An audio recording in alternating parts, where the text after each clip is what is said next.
Testing 1 2 3. Testing 1 2 3. Yeah, test 1 2 3. Hello.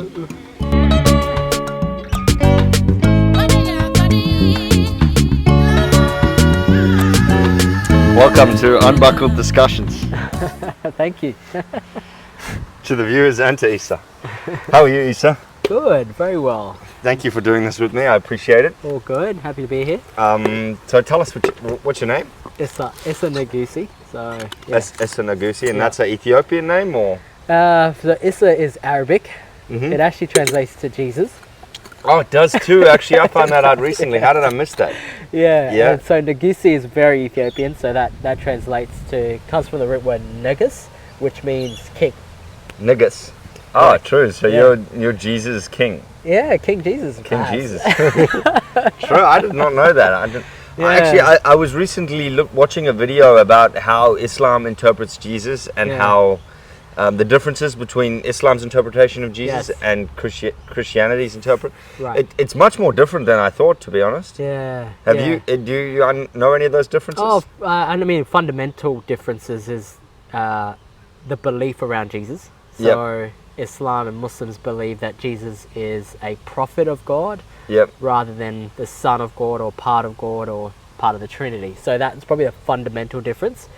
And the story around Jesus is very, very similar. Some of the stories around him and his disciples and all that, very, very similar. The only difference becomes end of life difference. The story about how he was crucified. Yes. So Muslims believe that Jesus wasn't crucified, that the person that was crucified was made out to look like Jesus, and in fact Jesus was ascended to the heavens.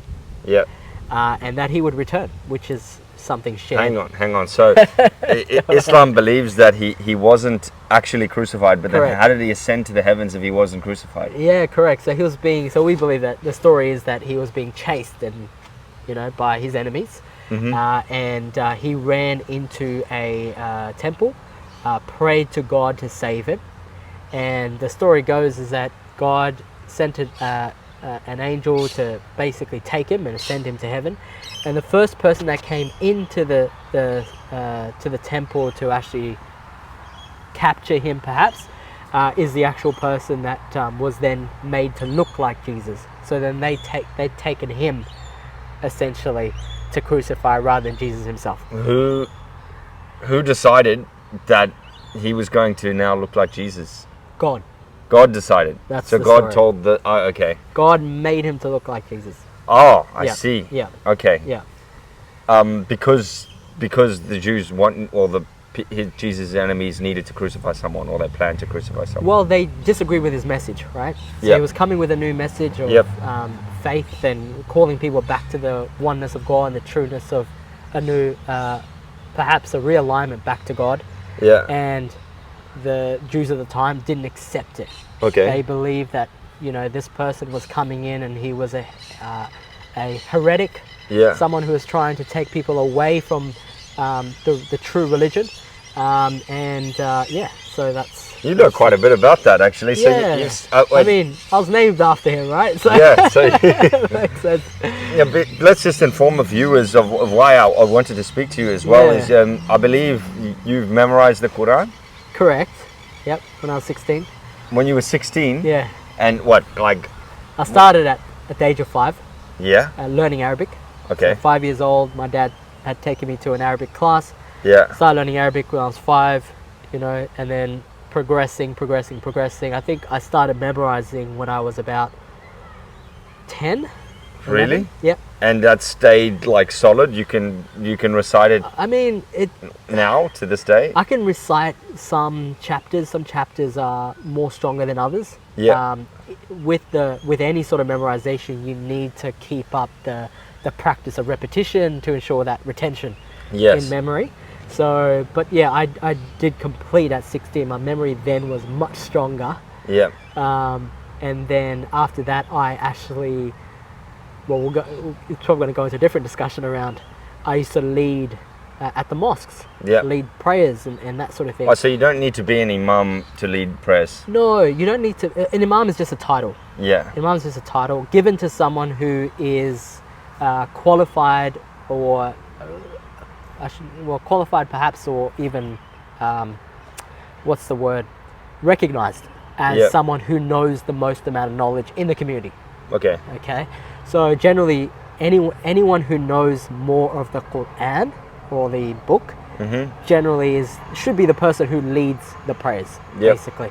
So it could be a young 16, 17-year-old.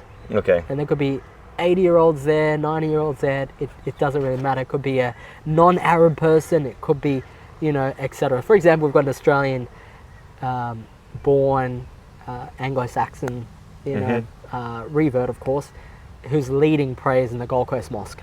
Oh, really? Because he knows the most Quran. But when you say revert from his parents. So his parents became Muslim.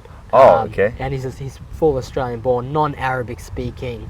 I think his parents are British background, all this sort of stuff. Okay. So just to demonstrate that it comes down to the recitation of the Quran, the memorization of the Quran, and etc. as to whether or not someone should be an imam or not. But obviously he's learnt Arabic to a certain level if he's reciting it. Absolutely. Yeah. Absolutely. Is there a big difference between that Arabic in the Quran compared to Arabic speaking colloquially in different countries? It's the same as the question of, is Shakespearean English the same as current day English? You know what I mean? So Quran Arabic is very classical Arabic, very pure Arabic.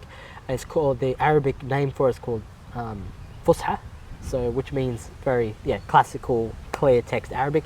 And current day Arabic is very much being influenced through the amount of trades that have been going on, through societies and communities, and people change that colloquial language, street language sort of comes in. You know what I mean? And mixing with different languages. Correct. So there's different dialects and different all that, but there are, it's not to say that people don't understand. Arabic speaking people will generally understand to some level what the meaning is trying to say. Okay. But yeah.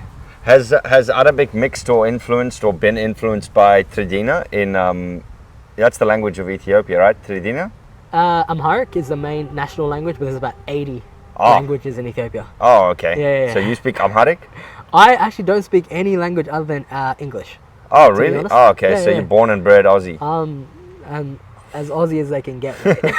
But you're still proud of Ethiopia, seeing the badge on your car? Absolutely. It's my ethnicity, it's the language of my parents, and the stories behind how they came, and this, they've, I'm first generation Australian, right? Okay. But my history is back there in Ethiopia. So if I want to learn about what happened in the 16th century, my great-great-grandfather, whom I've heard stories about, that connects me to the land through those stories more than anything. But when I get there, I feel so out of place. You visited? I've visited 2 times, twice now, 2009 and 2015. The first time I was had a culture shock. I got sick, mentally, physically, everything. And I remember coming back to Australia and saying, I'm never going back there again. Like literally. You were younger then, right? I was younger. 18, first time, this privileged kid, And you don't know your privileges unless you go to a less privileged country and you see what it's like, what life is like. But went back in 2015, a much older, much wiser person perhaps, and it was much better. It was a much better experience. And I remember saying to my mum, I could stay here for 6 months, 7 months, go back, come back again. I could probably live here. Because it was a simplicity of life. Yeah, exactly. You know what I mean? 100%. I think there's a lot of reasons for sure, but I think it's one of the reasons why there's so many depressed people in privileged countries. It's because there's so many things to distract you. Phones, cameras, like little gadgets, you know what I mean? All these screens everywhere, you're in dark rooms all the time. Like life seems nice and comfortable. You can sit on a chair, you've got a nice comfortable toilet, but all these things create so many problems. So like I think that's exactly why I really enjoy developing nations, because I enjoy that simplicity, Yeah. that basicness of Yeah, life. absolutely. You see people with almost nothing, and they're just so happy, more happy. And then you come here where everything is so easy, privileged, easiest country in the world to get a job in. I swear, right. like you can just apply for a job for a week and you will get it. Yeah. And you can get a basic job, but like so many nice things about, like easy things about living here. But then you've got so many people who just don't want to live. Absolutely. Which it's like, it's the nature of humans, right? It's the nature of people that if we give ourselves too much, we become less grateful. yep, If we indulge in too much entertainment, indulge in too much, material perhaps and all that, we lose focus. yeah, And it's not to say that a person needs to live like a nomad life or, needs to have a life of, no material or whatever. But because the balance is, of course, we're living in this world, we do need to work, we need to obviously have, life. But it's about how do you use it? And what happens to you, what do you attach to it as far as value? If it's taken away from you, how do you respond? That's the internal sort of, working that needs to be done, I think, in more developed countries. yep, Whereas because the other side of it, and my critique of, developing countries and people in that country, sometimes if they were to be removed from that environment into this environment, I don't want to generalize, but they would struggle with the same way, the way that we struggle, because they've never been able to how do I put it? They've never been able to be challenged with the access and the privileges that we have in this country. yep. You get what I mean? Yeah, so they wouldn't know what that would be like. So they've learned to adapt, and they don't know they've got it good as well. Because there's the other side around, people in You mean the people who have moved to developing nations don't know they've got it good? Well, no, the other way around. Oh, okay, yes, yeah. You get the other way around. So sometimes they think in the Western countries, and I hear this from family all the time, wow, you must be so happy. Yeah. You get what I mean? Yeah. You're so privileged. And yeah, you're right, I am privileged, but are we happy? Well, according to the statistics, we're not as happy as you guys, Yeah, exactly. And so that's the comes down to the fact that they're not better humans than us, but they don't have the same challenges as we do. We don't have the same challenges that they do. And so I think sometimes perspective is important. If we switch place and trade places for a little bit, we tend to become grateful for what we have. Yep. You get what I mean? So, I've sort of picked that up. Yeah. In my own You thought about this particular topic a lot? Well, I mean, I've had so much time when I was spending there to think about why are these guys so happy? Yeah. And be critical around it. Yeah. And not just accept that they're happy because they don't have anything, but understand that as humans, there's an element of it's good for us to not have too much things.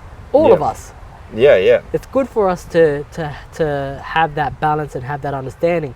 But the best person, the best human, I guess, the goal is to try to achieve an ability to be able to sustain yourself, sustain your happiness, and sustain your personal sort of desires and controls in any environment that you're in. Yep. Whether I place Neil in Africa or Asia or Australia, that's the same Neil that's going to be. Yeah. You get what I mean? It's not a depressed Neil in Australia and a happy Neil in Africa, because then that suggests that your reliance is on your environment. Yeah, which rather than within. I've often used that as an excuse. I've often said, like, because when I'm traveling wherever it is, I get this feeling of confidence. For example, with my YouTube channel initially, right, when I was doing it in Australia, trying to do it in where I was living in Brisbane, I blamed my environment for not being confident. Right. I don't know if this relates, but when I was traveling overseas, I was just like, I didn't care, you know what I mean? I would just video everything and just post it. I wouldn't care what anybody thought, and then maybe I'd care afterwards. But I'm starting to realize that I need to be that confident Neil wherever I am, and I can't blame the environment all the time. So It's funny you say that. And it's a reflection I've had in my own life as well. I recently, in December last year, not that recent, I turned 30. Oh, you did? Which is a Keep huge... talking. I'm going to just check if it's going. Yeah, you Yep, turned 30. which is a huge, like, absolute milestone for myself, you know. Yep. You know, turning 30, and, you know, I think, I remember, you know, when I turned 30, I was just like, oh, man, it's like all downhill from here. Like, but I remember sitting with myself and going, okay, you know, on your birthday, take a time to sort of sit down, reflect on your 20s. What have you achieved? What have you done? It's not too late. Yep. Ground myself and really go, okay, you know, every time you have a milestone, it's a perfect time to go ground, reflect, pivot, you know, refocus. And ground, you know, reflect, pivot, refocus. Did you make that up yourself? I just made that up right now. Oh, okay. I love it. Okay. But it was a really great experience. So one of the things I said to myself was, I'm cutting off social media. Yep. Distractions. Yeah. There's too many distractions. As you mentioned at the start of this podcast, social media is one of the biggest, you know, I think, problems, challenges, perhaps, you know, a threat to humans that we don't even understand it. We really don't understand the impact it's actually having on us. So I quit social media 3 months. It's been like, what?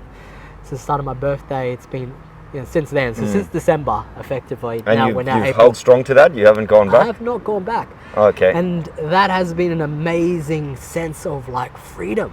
Yep. I can't explain it. You know, I've been trying to talk to my siblings and trying to say to them, hey guys, like try it for like 10 days. Just cut it off. Cut off. You will not grab your phone again. Literally, just cut it off.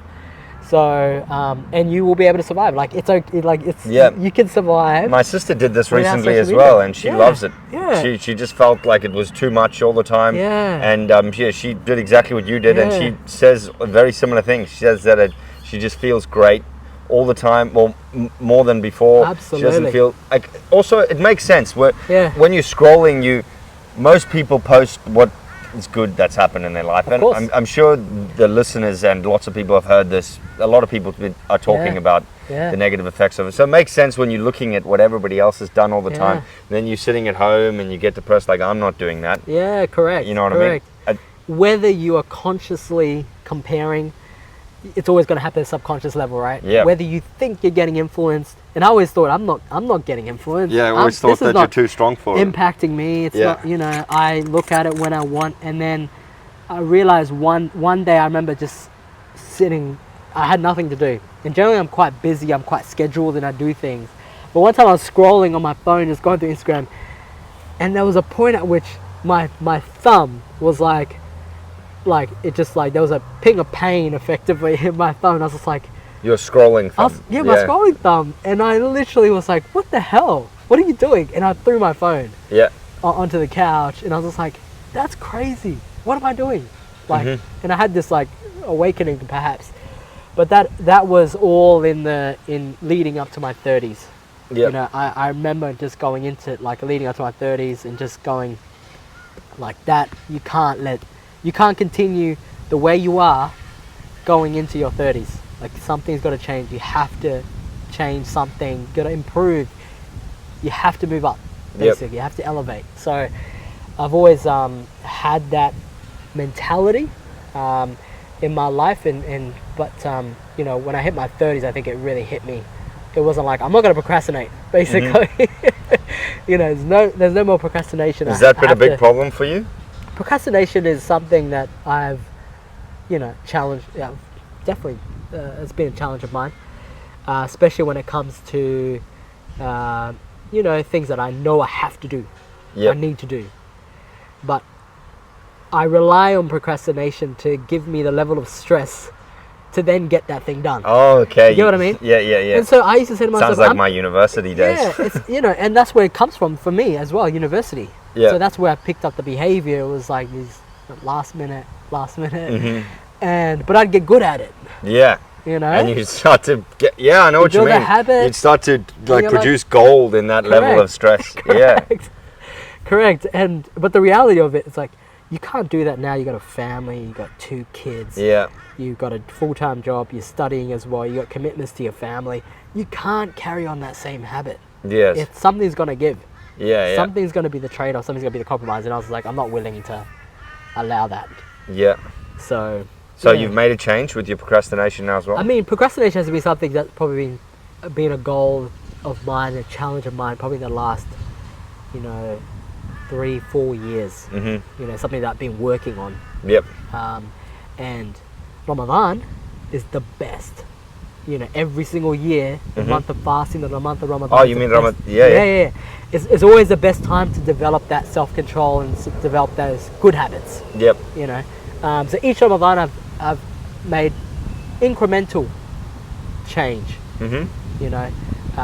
Scheduling, planning, organizing, understanding what's coming so that I can sort of go, okay, well, let me start on it and let me commit to it. And by the end, it's like, it's done. So I'm currently actively studying.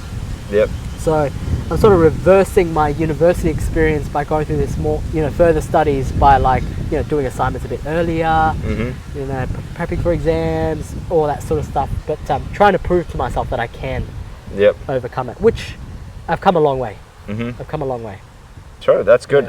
This is a problem I'm dealing with at this very moment. Yeah. With sorry, I'm just changing my microphone because it's good. windy. But yeah, I'm dealing with this very problem at the moment, even with especially with editing, because I don't enjoy editing. Yeah. I'm getting better at it, and I'm slowly enjoying it more. Too.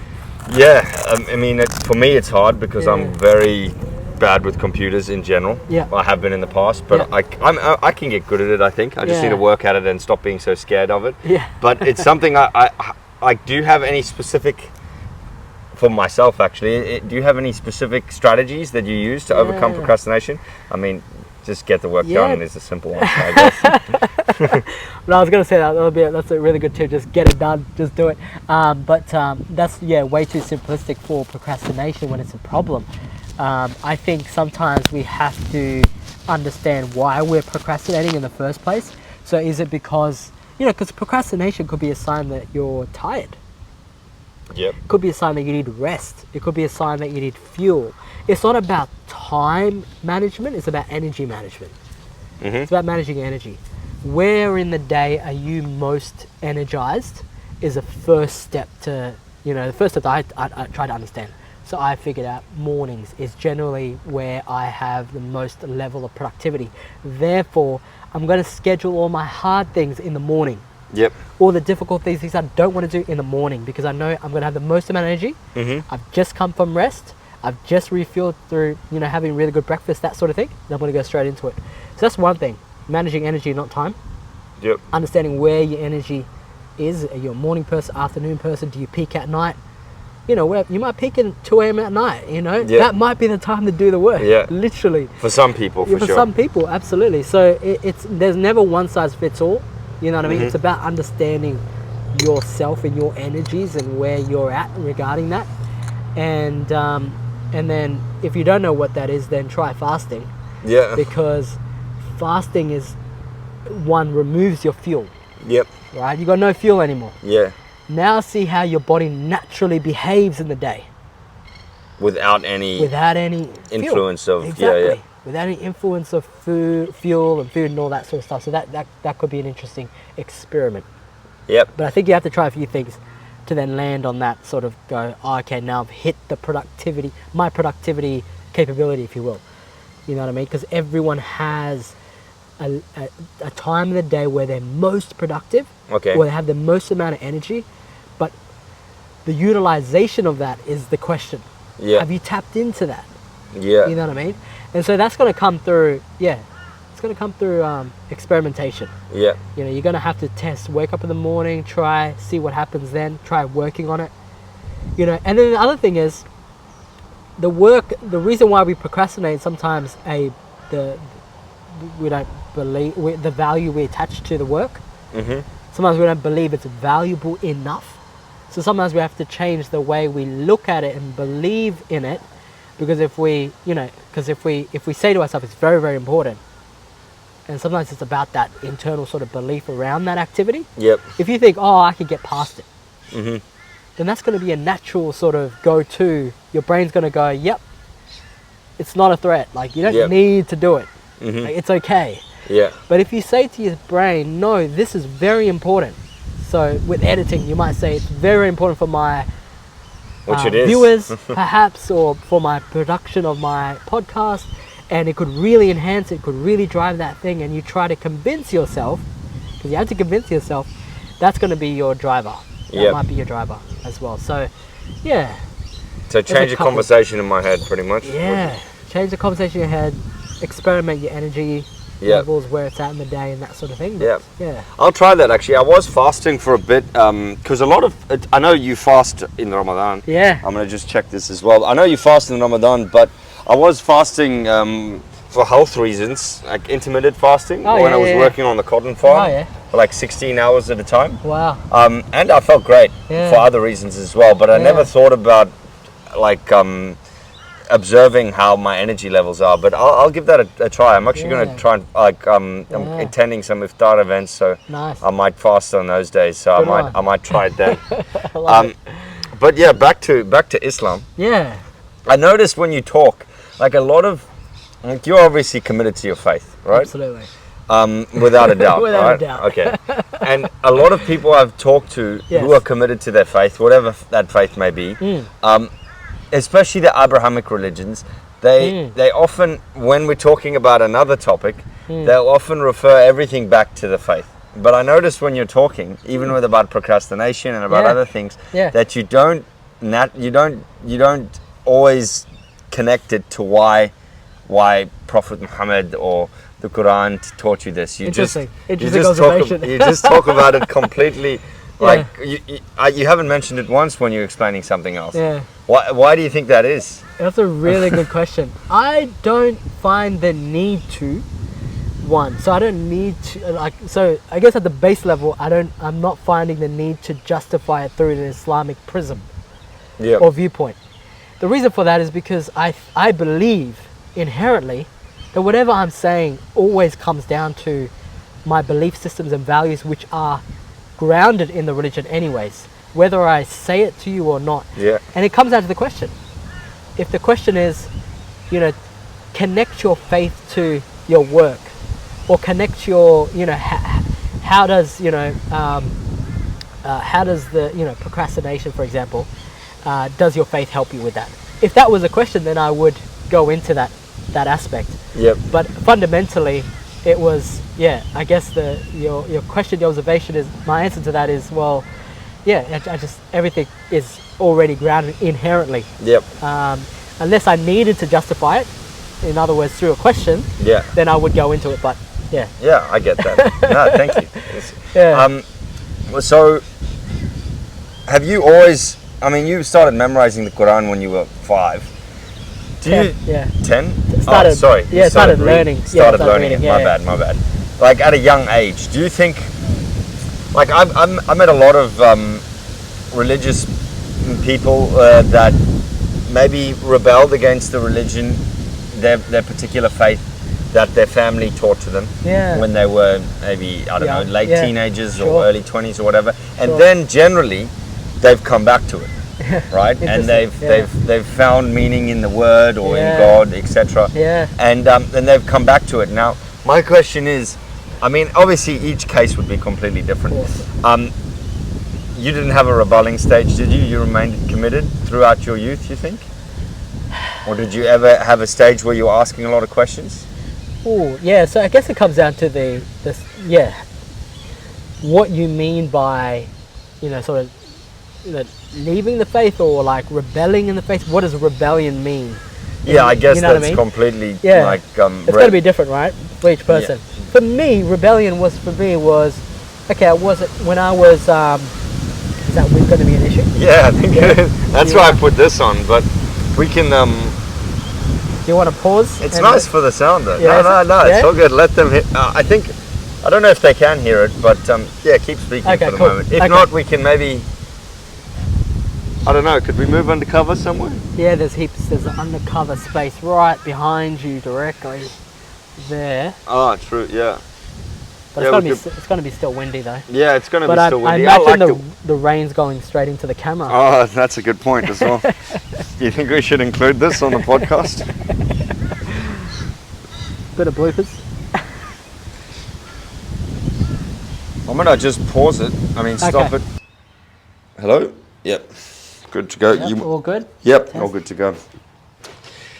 So, where were we? Forgot. I totally forgot where we were. And so I remember wanting to bring it back to Islam. Yes. And so, yeah, that's right. About rebellions. I noticed a lot of these people move away from their religion and then they come back to it. Now, my question to you, do you think they're coming back to it because they've found Allah or found Jesus or it's connected with them, or is it family pressure and this expectation that you have to be part of this religion, whatever it may be, and you have to, you know what I mean, you have to not be... I feel like there's a lot of pressure from, not all, but a lot of religious families for their kids to then follow that religion as well. Of course. You know what I mean? Yeah, like no doubt. Without a doubt. But, like, what do you think, I'll go into it a bit further, but what do you think the main reason for that is? Well, depends on what generation we're looking at. Yeah. Because if I talk about, like, you know, what's happened the last 10, 15 years, 20 years perhaps, when it comes to Islam, you know, and especially Muslims living in a Western country. There has been so much happening in the world when it comes to Muslims, Islam, and the West. Yep. And a lot of that has played into the psyche and, you know, influenced a lot of people, a lot of Muslims, young people, old people, in respect to their identity, in respect of, you know, whether they take on a more conservative version of Islam versus a more liberal version of Islam. So that's a huge aspect. So that's one thing. It comes down to the generation of young people we're talking about, and what did they experience when it comes to Islam and the media, and Islam in the West, and Islam and, you know, and the Muslim world. Because, like, personally, and I reflect on myself and I reflect on my own community of young people perhaps, and my friends and all that, a lot of us, when I was 16, for example, that's when I finished the Quran. Yep. Right? And then at that point I said to myself, okay, now I want to quote unquote rebel. My version of that was, I don't want to go back to class anymore. I've done that since I was 5 years old. Now I want to, you know, go out and learn myself. Yep. Figure out my own thing. Now, now with that came the Arab Spring. With that came the war on terrorism. Yep. With that came this deep focus and surveillance of Muslims in the West. That was an experience and a half for a young person growing up. And most young people, right, whether Muslim or not Muslim, whether Christian or not, most young people would generally go through some sort of identity crisis or some sort of, I'm trying to find myself, you know, through their teens. And then come out of that with a bit more clarity around where they want to be. Now, of course, it's going to be influenced by so many things.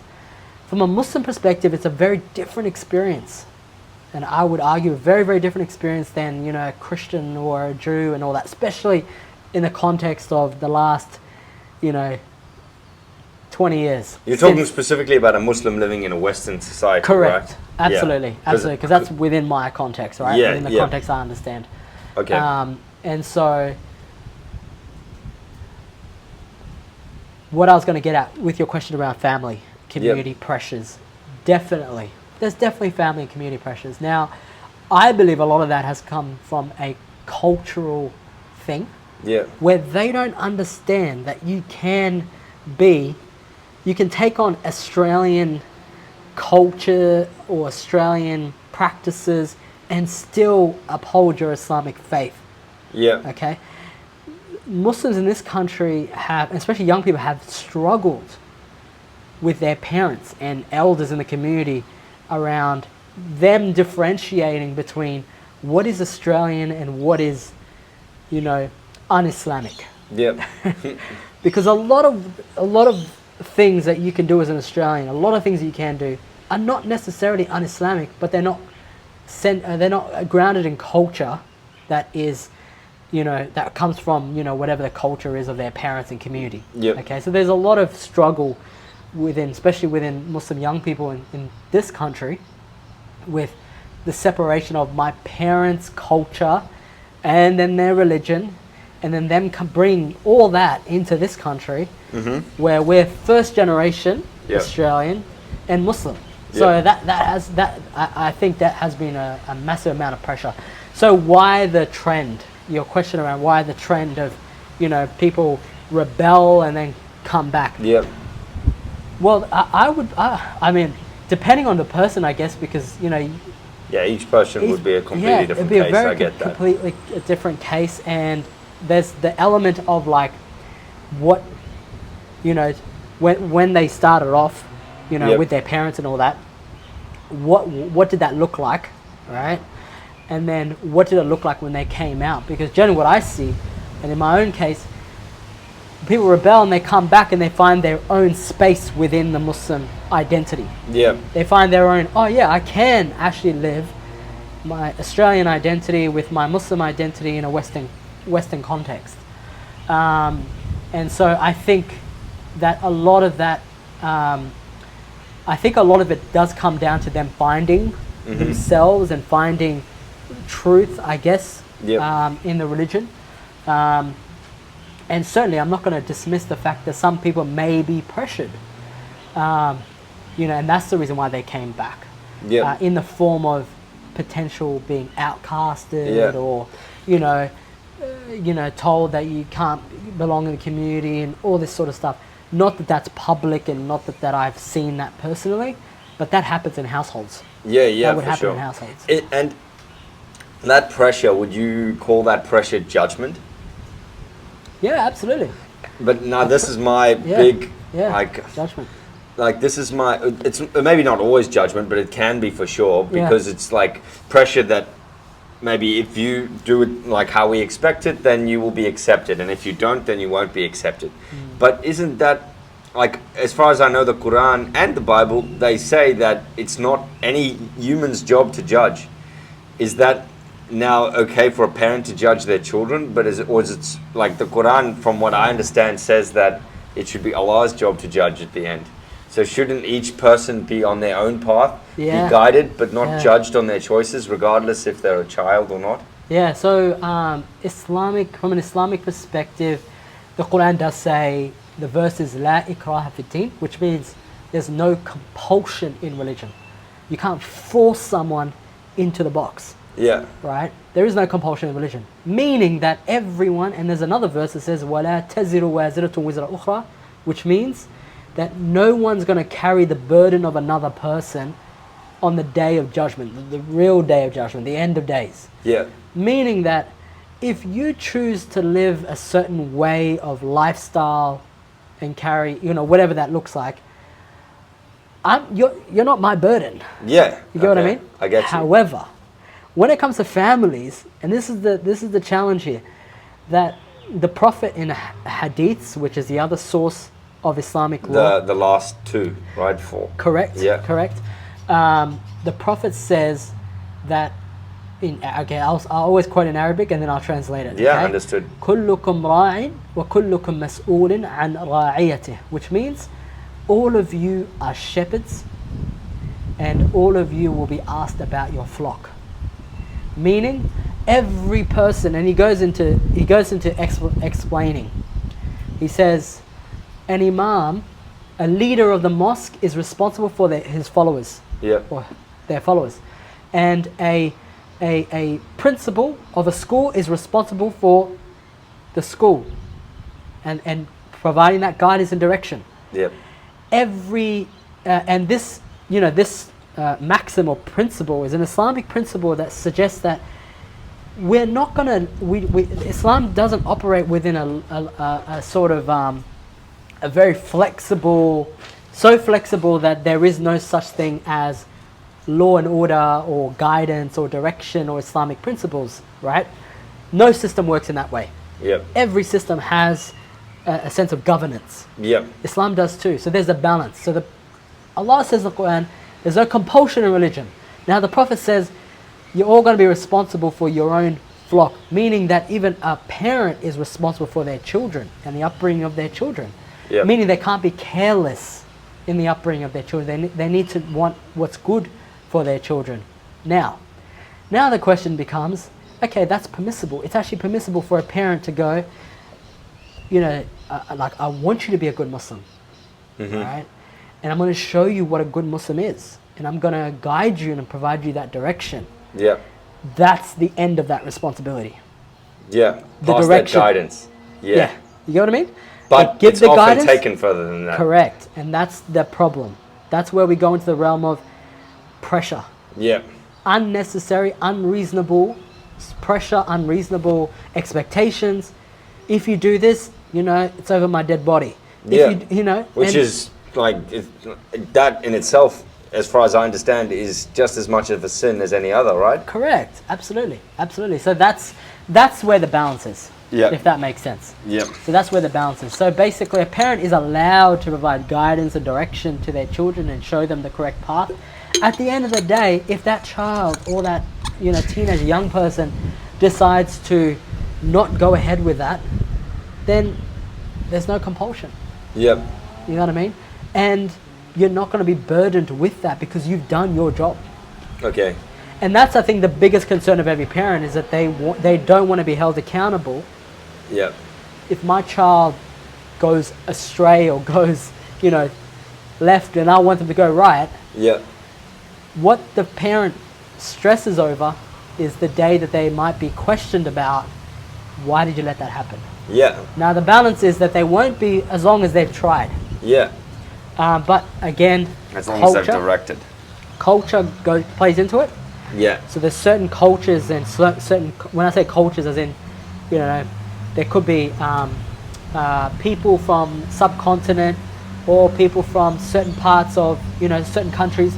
They might have very, very strong cultures around the upbringing of children that might include corporal punishment, that might include discipline, it might include stuff that actually falls outside of the religious governance.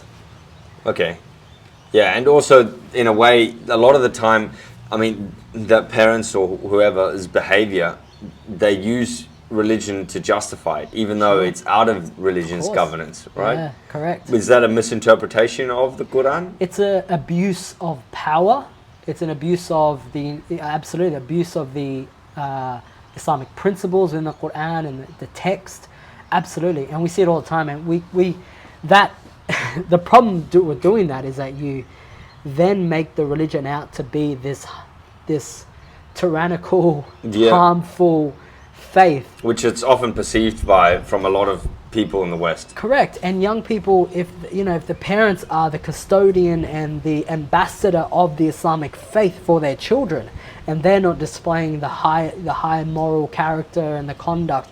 Now, the Prophet had children. He never once disciplined his children. And this is a recorded fact.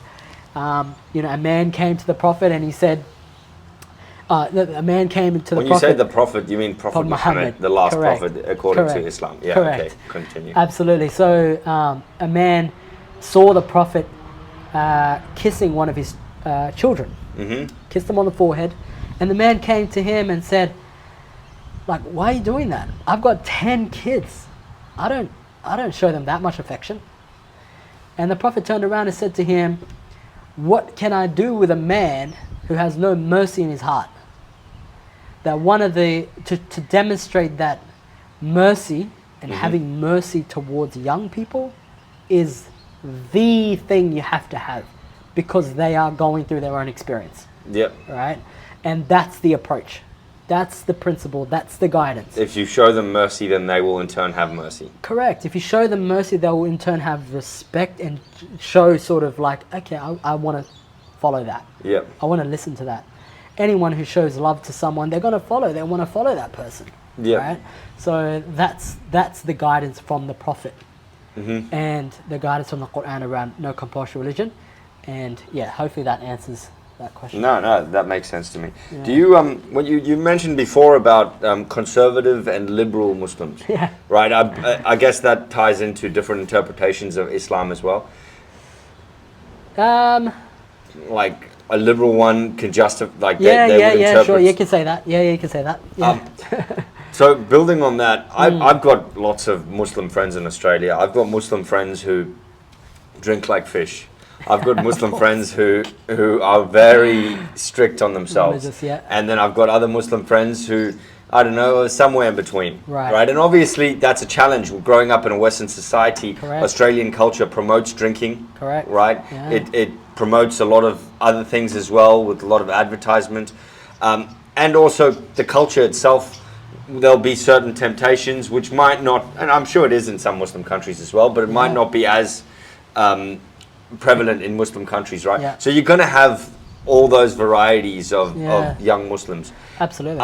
Now, in those people, when I've asked them why they do that, they often justify it with a different interpretation of the Quran. For example, I've heard before that the Quran doesn't say you cannot drink.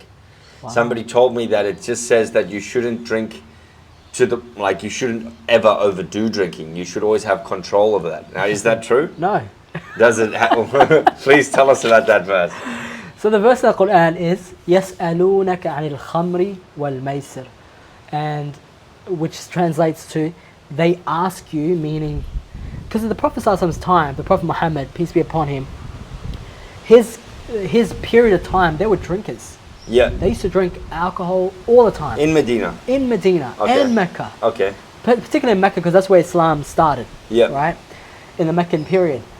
They were drinkers. And so when Islam started coming, the removal or the prohibition of alcohol and intoxicants didn't come straight away. Yeah. Because it was a culture of drinking. Really? I had no idea. Correct. Okay. So the Quran, the Quran came and was revealed over a period of 23 years. Yep. So it wasn't here's the book of every rule, you better follow it from this day onwards. It was a slow progression into the faith. In fact, a lot of the verses, and you could see the verses that, obviously the Quran, the way it's constructed now, you will see that towards the back of the Quran, a lot of the shorter chapters are, and the first half of the Quran, a lot of the bigger chapters are. Okay. Now, some of those chapters are called Meccan chapters, and some of them are called Medinan chapters. Yeah. Now, the reason is because Medina, when they migrated from Mecca to Medina, and I'm going into this topic, but I'll come back. No, that's all good. Yeah. No parameters on uNBUCKled discussions. Yeah, go on. So when the Quran was revealed in Mecca for 10 years, okay, before they migrated to Medina, they got kicked out of Mecca. They migrated to Medina. Medina was the first. Who got kicked out? The writers, the Prophet Muhammad and his companions. Okay. A small group. Why did they get kicked out? The prevailing community were what we call idol worshippers. They were of a different faith. They didn't accept the new calling. What was the faith of the time? They were idol worshippers. They were like, they used to just worship idols, and they had different names for their gods, like Lat and Uzza, but they were basically idol worshippers. I don't know I don't think it was a predominant faith worldwide. Yeah. I think it was quite unique to the area. Oh, okay. To the local area. The local area, because at that time, Mecca and Medina were very isolated. Yeah, Medina was kind of close to Ethiopia. Well, I mean, not like Somalia, that area. So maybe it came from there. That's interesting. Potentially. And I won't constantly talk about that. Yeah, so they went to Mecca. So they went to from Mecca to Medina. They kicked out Mecca. They went to Medina, and Medina was the first place where there was an Islamic state. Yep. An Islamic state-run state, which means that that's where you started seeing the laws coming into place. God started prescribing. But that was after 10 years of telling them, start praying, do this, do that. Then it came, don't drink alcohol. Don't do this. So anyways, coming back to the alcohol thing. So the verse in the Quran, يَسْأَلُونَكَ عَنِ الْخَمْرِ وَالْمَيْسِرِ, and this will make sense. The verse says, they ask you, so it's God's talking to the Prophet. They ask you concerning alcohol, drinking, and gambling. قُلْ, say to them, there's nothing clearer than this verse. Okay. Say to them, فِيهِمَا إِثْمٌ كَبِيرٌ وَمَنَافِعُهَا لِلنَّاسِ. Say to them that alcohol and gambling are prohibited, have more harm than benefit. Yep. Right? And what that means by more harm, the interpretation of that is that not only physical harm, not only mental harm, but spiritual harm. Okay. Right? Yeah, your connection to God. Community harm, connection to God. That you can't, if you were to drink, you can't then go pray. Yeah. And you'll know one of the key features of the Islamic faith is that we pray 5 times a day. Yep. Right? In the morning, noon, afternoon, and then sunset, and then at night. When do you have time to get drunk?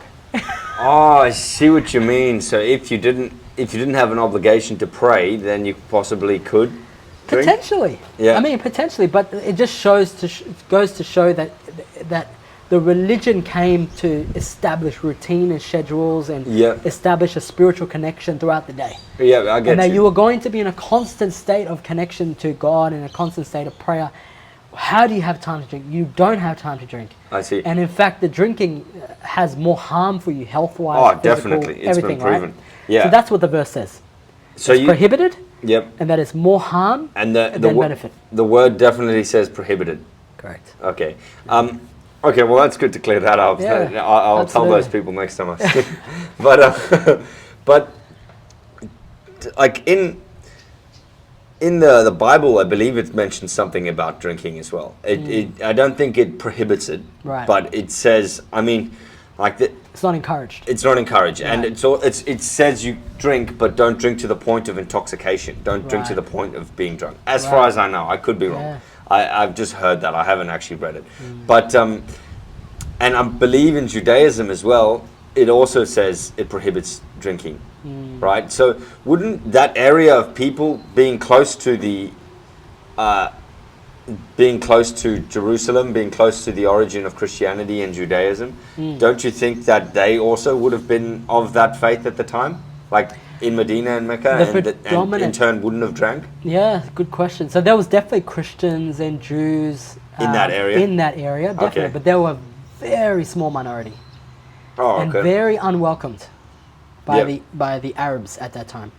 And no Christian kingdom or Christian empire, no Jewish empire, no Jewish kingdom wanted to even step foot in Saudi Arabia or Medina or Yathrib at the time, or Mecca, in terms of conquering and forcing these people to become Christians or Jews. Yeah. The reason being is because they were so extreme in their practices, these people at the time.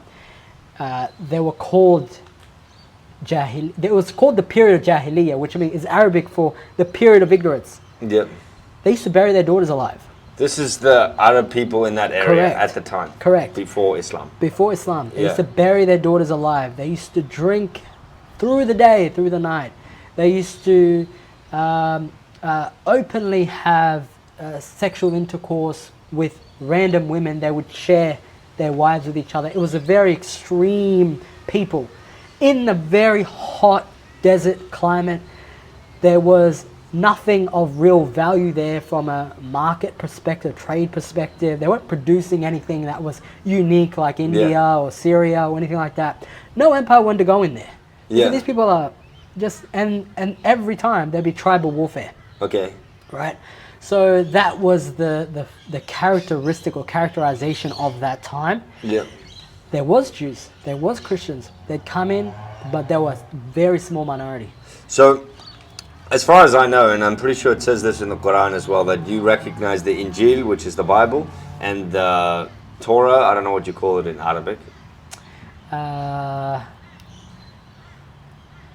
I can't remember. But anyway, and the Torah. So you recognize both. So from my previous understanding, Islam was a product to some degree, or was influenced by those two faiths, right? Because no, it wasn't. Okay, can you explain? It's a continuation. Yeah, it's a continuation, like another book, right? Yeah. So my question is, and you acknowledge those two religions, right? Absolutely, we have to. Yeah. Okay. So, and the ethical teachings aren't that dissimilar to Islam, from what I've understood. Well, as far as I can see.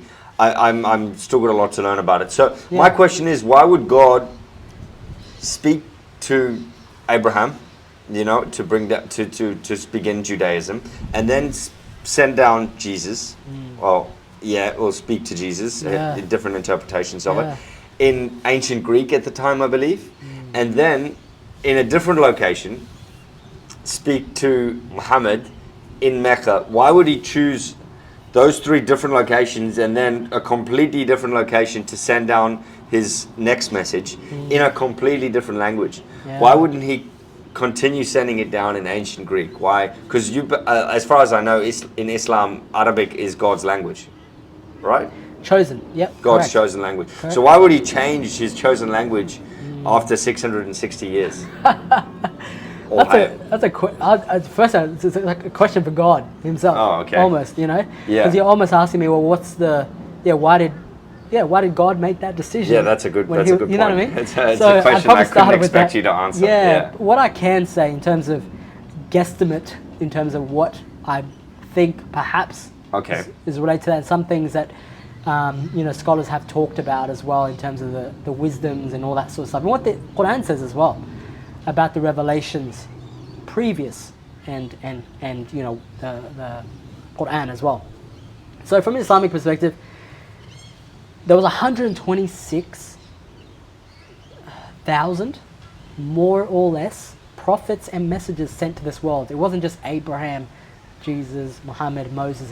There was 126,000. Oh, okay. Yep. So to show the extent of how long we've been in this world, 1, 2, the amount of messengers and prophets that have been sent. Islam believes there's a continuation from the day Adam was sent to this world, right until the Prophet Muhammad as the last messenger and prophet of God. Until at least this day, I don't believe there's anyone further claiming to be a prophet after the Prophet Muhammad at this stage, as I know. Anyways, so that's one. We believe there's a continuation. Why did God send? Why didn't he just send one person and let that person live 3,000 years, 100? You know what I mean? Just live till the end of times. I don't know. I don't know that answer. However, God says in the Quran that he has sent a messenger to every single nation and every single people, calling them to the oneness of God, calling them to God, to the worship of God. Yeah. What that means for us, that's what God says in the Quran. What that means is that we believe that there was even a messenger and prophet sent to Australia at one point in time. We believe that. We believe that there was a messenger and a prophet sent to, you think about the most isolated community in the current globe at this point. We believe Amazon, somewhere in Brazil. We believe there was a messenger and God at some point sent to those people. So that's what we believe. So then what happens over time, with each messenger and prophet that gets sent, people naturally, and this is what Islamic scholars have said to try to explain, people naturally leave the fundamentals of the faith. Yep. Concoctions, misinterpretations, differences, changes. And when those changes have happened, God has put in place a new messenger, or sends a prophet to either reconfirm the last message or to come with a new message altogether. Why wouldn't and that's the difference as well we believe that they're all prophets, but they're not all messengers. So some prophets have come to reconfirm, for example, the Injil. Yep. And then, which is the Bible. The Bible. Yep. And then others have come with a new message or an additional message on top of the Injil. Yep. Or the Bible. So the Quran, we believe, and the Prophet Muhammad, we believe, was sent to Mecca, but not to just the Meccans or the Arabs. Allah says that we sent you to the entire world. Yep. We sent you to the entire world. Now, some scholars have tried to try to understand the wisdom of why that place. Again, like I said, they were a backwards people. Yep. Very ignorant, very difficult. The most unwanted space, like no one wanted to conquer that place anyways. There was nothing exciting. Why not Constantinople? Yeah. Right? Why not send a messenger to the Roman Empire, whoever was the strongest empire at the time, the Persian Empire? but God decides to send a message to like the poorest, most, just wanted place. And some scholars have explained that this could be a sign of, to show the greatness of the message. Yep. That how does a message get sent to a very difficult, challenging isolated place, isolated place, and then just spread like wildfire. Yeah, no, it's right? With Christianity, it's I think Christianity and Islam make up 50% of the world's faith. Correct. Yeah. Yeah, correct. it's been spreading since. So the probability of a success of a message sent to Mecca was very improbable. Yep. It was highly unlikely it would have been successful. It would have been killed off. Yep. By the people themselves. They would have killed them. I mean, his own family turned against him.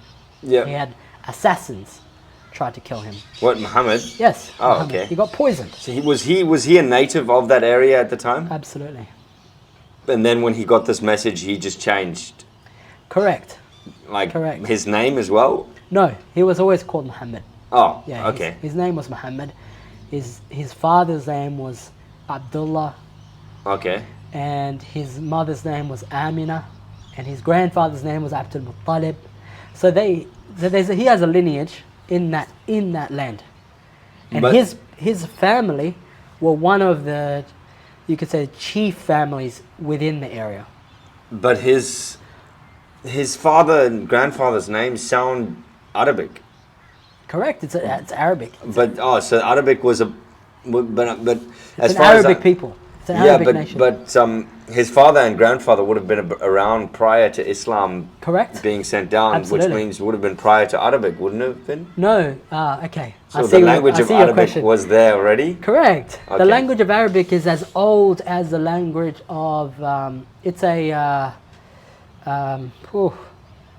I forgot my train of That's all thought. good. We'll ask Jamie to check it out. Absolutely. So so Arabic is a very old language. Very old language. Yeah. It's much older than the religion of Islam. Oh, okay. Much research older. into that. Yeah, much older. I was unaware of that. Yeah. So, before you touched on how Islam can be seen as tyrannical, could you explain why it's not, or why it is tyrannical, or your view on that, and why people? I mean, there's a lot of reasons. I won't go into why I think it's happened, but why people in the West perceive it as tyrannical. Yeah. So, like I said, over the last 20 years, I think in particular since 9/11. Yeah. The language around Islam in the media, the language around, what constitutes Islam and what doesn't constitute Islam, has been, blown out of proportion. Yep.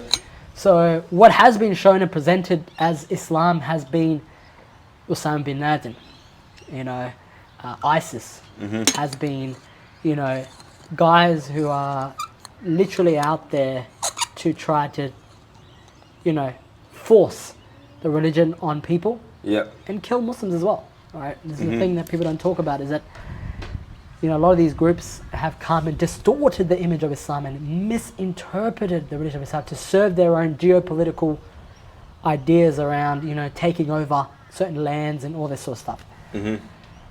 That's the reason why I think the West views Islam as tyrannical, crazy, religion that wants to take over the world and all this sort of stuff. Is Islam tyrannical? Well, I've been Muslim for 30 years now, so no, it's not. Islam is a religion of justice. It's a religion of fairness. It's a religion of mercy. Every chapter in the Quran, there's 114 chapters. Every single chapter in the Quran starts in the name of a merciful and gracious God. Yep. Now, if that is not a sign of a religion that values mercy, and values graciousness and values character and values justice and fairness, then I don't know what else to say. That is the text. Yep. Right. Has it been changed? I mean, I've had this discussion with a lot of people, and the narrative that I've heard constantly is that the unique thing, one of the unique things about the Quran is it hasn't been changed at all. Correct. Right. It's identical. But does that mean that every Quran in the world that's been printed recently or in the last 20 years hasn't been changed, because at the end of the day, it's a human printing it, right? So they've got a computer now. A computer, yeah, but a human controlling that computer. There is a strong governance around the print and distribution of the Quran that prevents it from being incorrect. So then, and I'll explain that. That a bit more. So since the Quran was developed 1400 years ago, after the Prophet, I should explain. The time of the Prophet ﷺ, the Quran was written down on random sheets, but mostly in the memory of the Prophet and his companions. Oh, in the memory. In the memory. So every single, they would revise almost daily on the verses of Quran with the Prophet throughout his life. So remember, the Quran was revealed over 23 years. All during Muhammad's life? Correct. Okay. And through that 23 years, he had all the companions learn from him every single verse. Yep. So that retention and memory and mastery was capable at the time. Okay.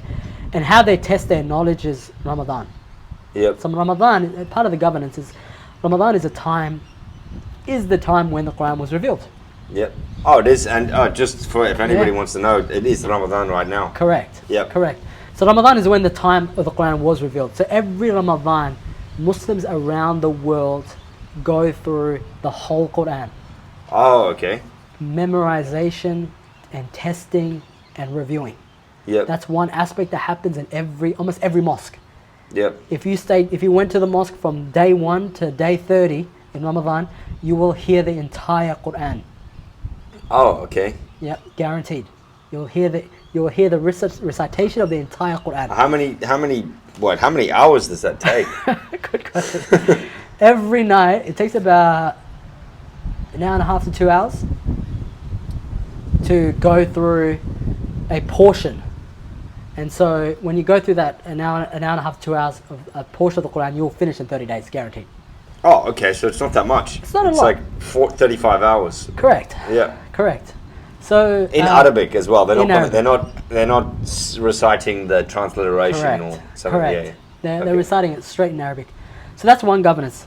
The Quran was translation. Sorry, go on. Yeah, translation. That's right. So after the Prophet passed away, they compiled the memorization into a written form. Yep. So the first generation, these are the people that lived daily, breathed the life with the Prophet. They compiled it into a book. Mm-hmm. That book then got carbon copied, multiple copies. One copy got spread to every single part of the Islamic empire. So one got spread to Egypt, one got spread to... And with each copy, 6 people who memorized the Quran went with that copy. But at the time being sent to each part of the Islamic empire, those places weren't Islamic yet. Well, Islam expanded greatly after the Prophet's demise. Within like the first 12 years after he passed away, it expanded almost to China.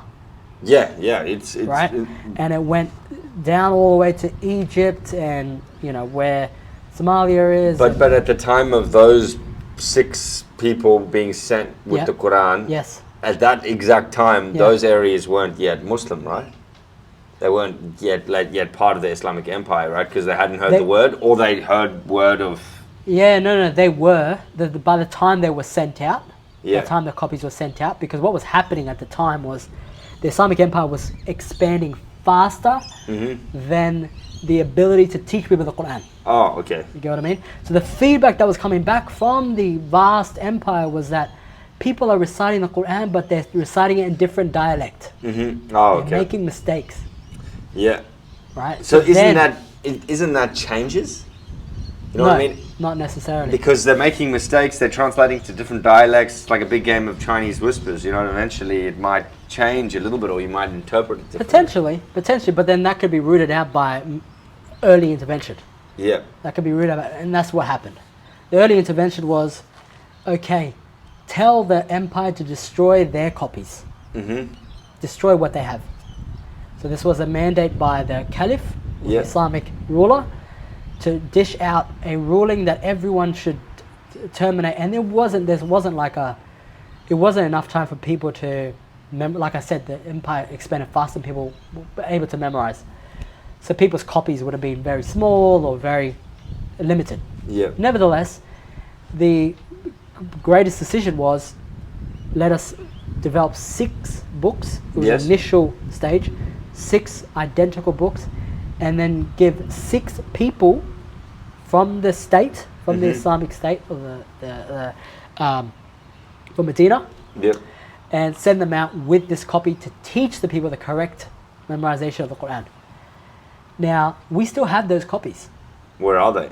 In each place that they were sent to? In Medina, and in the places, obviously with war and all that sort of stuff, things have been, obviously destroyed. But the original copies within, like, most Muslim countries, like Syria, Palestine, Egypt, countries where they didn't lose Islam, like Spain potentially may have a copy, potentially in a museum somewhere, but nonetheless, those copies, there were copies after those copies. So that's how it was preserved, basically. That's how it was preserved. So now, at this present day, we have only like 2 or 3 print companies that can print the Quran, that have the authorization to print the Quran. Yeah. And they spread it for free throughout the Islamic lands. Yeah. So almost every major library of the Islamic institute. Yeah. So Islam right now is a very comprehensive system. It has a comprehensive system in Muslim lands when it comes to the protection of religion. So we have Islamic universities, Islamic libraries, libraries that have been as old as, the Prophet's time. Yeah. And they all have the Quran printed there. Which one is it called? The Noble Quran? No, is that a translation version? That's just a translation of Quran al-Karim. Quran al-Karim means the Noble Quran. Oh, okay. But do you think, why I asked that question initially, we talked about the people that have misinterpreted Islam and been tyrannical with it. Like, do you think do you think they've misinterpreted because of possible changes, or they've deliberately misinterpreted it? Yeah. Like, what they, when I've heard Osama bin Laden, I've listened to his videos and a long time ago. When he recited the Quran, he was reciting the same Quran I was reciting. Yeah. Right? When ISIS recite the Quran, the guy was in the pulpit, and al-Baghdadi, it was the proposed Islamic Caliph. When he was reciting the Quran, it was the exact same Quran that I recited. Yep. Okay? So I've been to Yemen, I've been to obviously Ethiopia, I've been to the UAE, and every time I walk into a mosque and there's recitation of the Quran, it's the same. It's the same. Okay. I don't think you'll find any Muslim who's been to a Muslim country or been anywhere that says, oh yeah guys, that mosque, man, they recite a different type of Quran, man. It never happens. It just never happens. But to your question around how does, could there be a different Quran that ISIS or Osama bin Laden could be reading or interpreting? Yeah. It's the interpretation, not the recitation, that they're getting wrong. It's the interpretation. The interpretation of the Quran can be done in various ways. Mm-hmm. It can be done literally, or it can be done, understanding the context and why it was. We always talk about like the reason for revelation. The reason. Remember, I said that the Quran was revealed for 23 years. Yep. Each verse and the reason why the Quran was revealed was because of a particular situation that was happening at that time.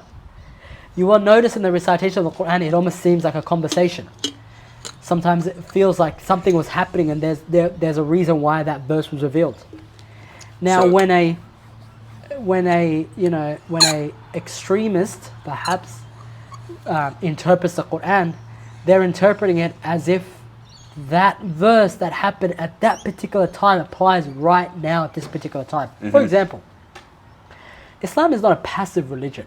And I'm not going to say it is passive. It isn't. Well, there's no way it could spread in 12 years if it was passive. Correct. It's not a passive religion. It's not like a religion that doesn't have a rule of law. It's not a religion that doesn't have its own objectives and its own, principles, all that sort of stuff. So Islam, the Quran has verses in there that says, verses in there that are often quoted, kill them wherever you find them. It's an often verse of the Quran, often recited verse in the Quran. Well, how do you say that in Arabic? اقتلوا اقتلوا حيث. That's okay. Is it said out of, like, is there more context to that sentence? Oh, of course. But that's the literal meaning of a particular area within the Quran that's taken out of context. Yep. And that's right. There's no text without context, right? Yeah, exactly right. So that verse was revealed literally in the middle of battle. Oh, okay. In the middle of a defensive war, that the order, and there's a longer, it's a small portion, a longer a sentence. I don't know the full sentence, but the sentence goes on to say, the ayah goes on to say, so to kill them wherever you find them, but if they give up or show like they don't want to fight, don't continue. Discontinue. Okay. If they surrender. Disengage. Yeah. Exactly. If they surrender, disengage. So this is a verse like someone like an extremist Muslim or extremist Muslim would take and go, this gives us permission to do it because we are in a state of war. Yeah. You get what I mean? And this is the thing we have to understand is the complexity around what happens in other countries. Yep. And in particular Muslim countries and the wars that are happening there. I think it's got to do a lot with the influence of Western countries as well. The foreign policies, and there's a lot of complexities around that. There's a lot of complexities around in whose interests, even within the Islamic lands, the leaders within the Islamic, like what interest do they have? Yeah, exactly. And what have they gained from it, and who's become rich over it? And who's losing and who's winning? And people are saying people get killed and people getting used and people getting things. And so the only thing they can go to is, well, what is the Quran? Surely God has given me a right to take arms and do something. And like I said, Islam is not a passive religion. It believes in defense. It believes in war, justified war. However, there's a context. Yep. And there's a balance. And there's justice. And there's also the rule of law. And there's also what is the unintended consequence of this. Yep. And so Islam, since the fall of the Islamic Empire in the early 1900s, 19th century, early 19th century, has been in disarray. Yeah. And I think, well, at that time when it did fall, a lot of Western countries, ironically, as they were berating Germany about being not taking over lands, those allies were at the same time taking over lands, like largely in the Middle East and a lot of the other world. After then, I think that's, for me personally, I could be wrong, but I feel like that's the reason why it's been disarray, is because each Western country just did a different thing with each land. If they didn't like, they destroyed that government and put a new government. And often, like later years as well, they created rebel armies and they fought to overthrow that corrupt government. Then that corrupt government was overthrown, and then that Western country that created that group then went and fought that group and used it as an excuse to invade that country. Correct. I think it's crazy. Yeah, it's very complicated, and I always say, this is like. What do you say when you get interest and it just keeps rolling over? Like it's accumulated or cumulative interest. Yeah. It's like accumulated grievances. Yeah. Just constant grievance without justice. Yeah. So imagine, you have a grievance against someone and then you complain about it. And then it happens to you again. You complain about it. It happens to you again. It happens to you again. It happens to you again. So you never got justice from the first one. You're still dealing with the trauma of the first one. Yeah. But then you've got all this amount of layers of things, and now it's very difficult for me to talk sense into you. Yeah. Because you are so aggrieved, and you're so oppressed. Yeah. And suppressed. And obviously that environment is going to create groups who can be perceived as extreme. Correct. It's happened all over the world. Absolutely. With lots of different Absolutely. faiths. But like on that topic, it's a very sticky topic that I don't hear many people talking about. But there's a constant war that's been going on since the 60s, which is Israel versus Palestine, the occupation of Palestine. Yeah. And I've noticed you have a soft spot for that because you've got it as your profile picture. Yeah. There's a message there to free Palestine. So what does that topic mean to you? Yeah, well, Palestine or Palestine is some would say would be the heart of it, like the Muslim community or Muslim nation. Why? Islamic Because it's Jerusalem is there? One, because the significance of Jerusalem, that's the one. But no, not one. Sorry, two, because of the significance of Jerusalem. But more importantly, the clear oppression against the Palestinian peoples there. And it's such clear-cut oppression that no Muslim in the Muslim world has a difference of opinion about it. But whereas in the Muslim countries, like if you go towards Middle East, Syria, every other conflict, there's different disagreements within even the Muslim communities. Disagreements about whether, Assad should go, whether they should have fought, whether they should be this, or should be that. When it comes to Palestine, that's such an old matter. Yeah. It's been there since, like you said, since the 60s. Yeah. Right? And it's ongoing, and it's so flagrant, it's so obvious, it's right in our faces. Yeah, but it's not talked about in Western media because there's might shut down the podcast. Yeah. But because like I there's no interest, I think, maybe, but also it's deliberate because of the big like ally between like a lot of Western nations and Israel. Correct. Right? And which complicates the relationship between the West and the Muslim world, and even further complicates it because even Saudi Arabia aligns himself with Israel. Yeah, because they've got a massive alignment with the US. They've gotten rich over this whole... And it's the protection as well. So Israel provides a level of assurances for the US by way of existence because they're in the middle of the Middle East. Right? In the middle of a very conflict zone, a zone that has immense... A zone that the world has fought over for over 2,000 years. Correct. There's so much there. More than that, There's so much value there. Yeah. That it serves the West to have Israel established and not destroyed. They want them there. So they have a sense of a base. And it's also to again, for Saudi Arabia as well, because there's a lot of Muslim countries that are against Saudi Arabia. Saudi Arabia. Because they feel like they've sold them out or something. Correct. They sold them out. They played a role in the downfall of the Islamic Empire, and the way in which they run the country is very much un-Islamic in a lot of ways. You think so? But they are very strict, especially on what women can do, as far as I'm aware. Which I want to get to that topic about Islam as well. But coming back to the Palestine thing. A lot of the Western world, especially Christians and Jews, see this occupation of Palestine as the rightful justice being made, and like from something that happened 1400 or however long when the Islamic Empire spread, and that area was apparently taken from the Jews and the Christians. Yeah. So I don't know if it says it in the Bible, but it's said somewhere, I think, that God's going to give that land back to the chosen people. Now, they believe that they're the chosen people, right? Right. So, and Islam, I believe, believes that they're the chosen people as well, right?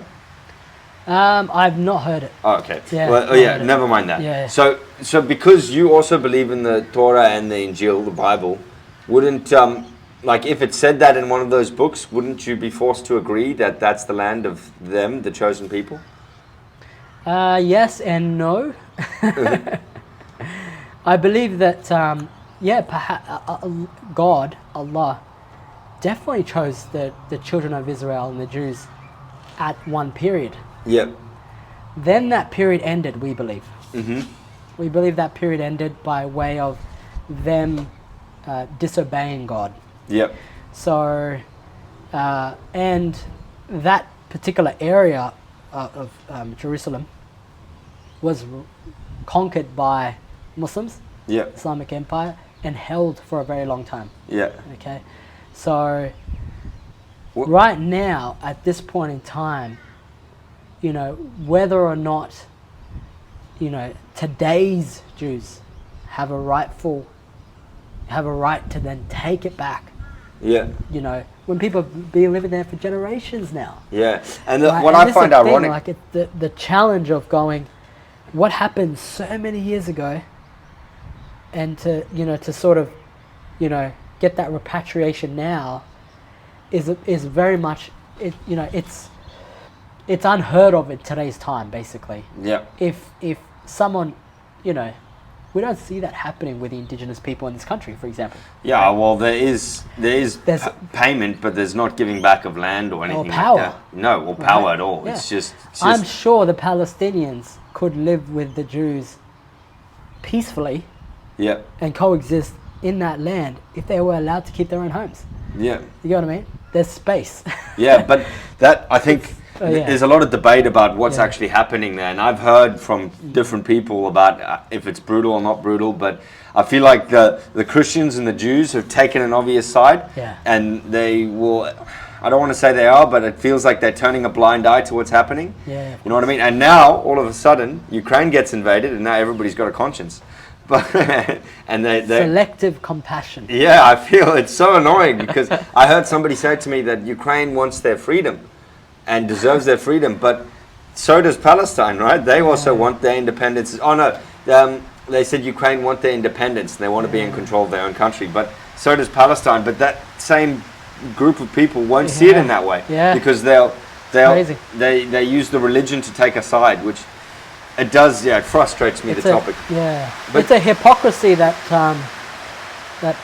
people don't want to have an honest conversation about, Yeah, and it's a reflection of humans. Like we tend to favor our own kind, yeah, people who look like us. I heard it on the radio just this morning because I listened to the radio. Refugees from Ukraine are preferred refugees, and we should be increasing our intake of Ukrainian refugees because a lot of these are, you know, economic, like they're smart, they're intelligent, they're working, some of them are doctors, they could really improve our economy. yeah. We should be bringing them in. That was the the perspective and the viewpoint and the bias, I guess, that's associated and you know, with them, whereas anyone who's, you know, non-European perhaps is associated with, you know, being poor or being unskilled and, you know, gonna be, Although most of the doctors I know in Australia are from the Middle East. they're gonna be draining the system, the social security and all that but stuff. in saying that as well, the people that are given skilled visas and like ways to get into Australia, for example, from those developing nations are often the smarter of those people, which causes a brain drain for the countries that they're leaving. Correct. Right? And because there's less intelligent people there. So I think... So the reality is that it's actually not good for them. No, it isn't. It's not good for the country at all. But the West doesn't care about that. The West only cares about their growth. But as every country does, I guess. Yeah, correct.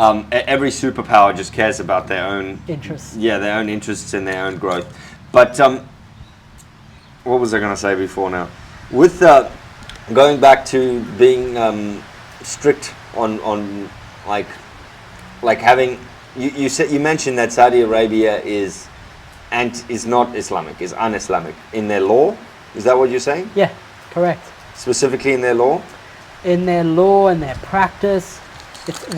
I don't consider it an Islamic country. You don't? And I a lot of consider people would consider it the most strict Islamic There country. is no... Right now, I would say that there is no Islamic country in the world. That there's only Muslim countries, there's only Muslim majority countries one of which is Saudi Arabia. So right now, the way they govern and the way they organize their government, if you will, it's a kingdom. Yeah. That's not Islamic.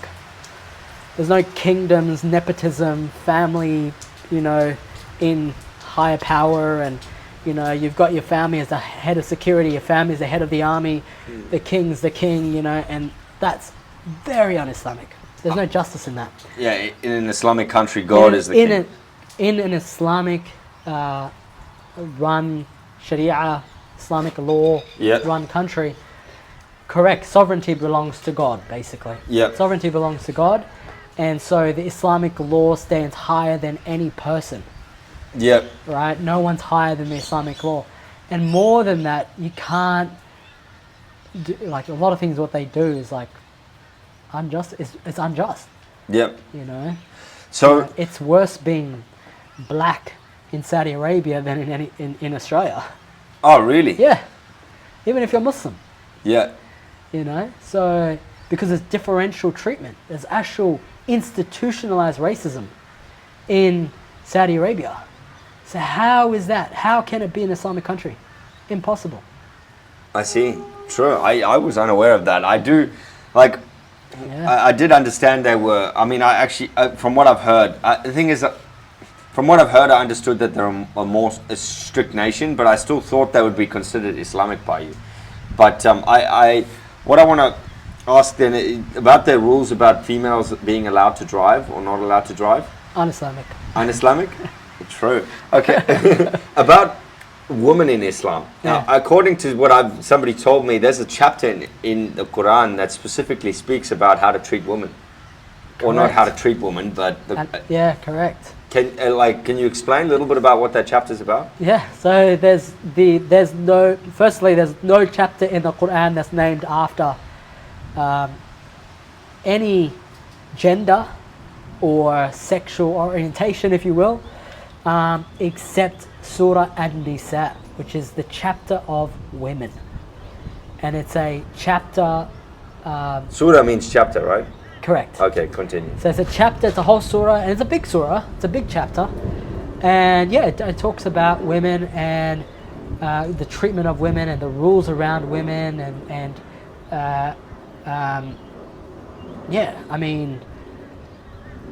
hijab. Yeah, so it talks about the hijab. What's the reason for the hijab? Hijab means covering.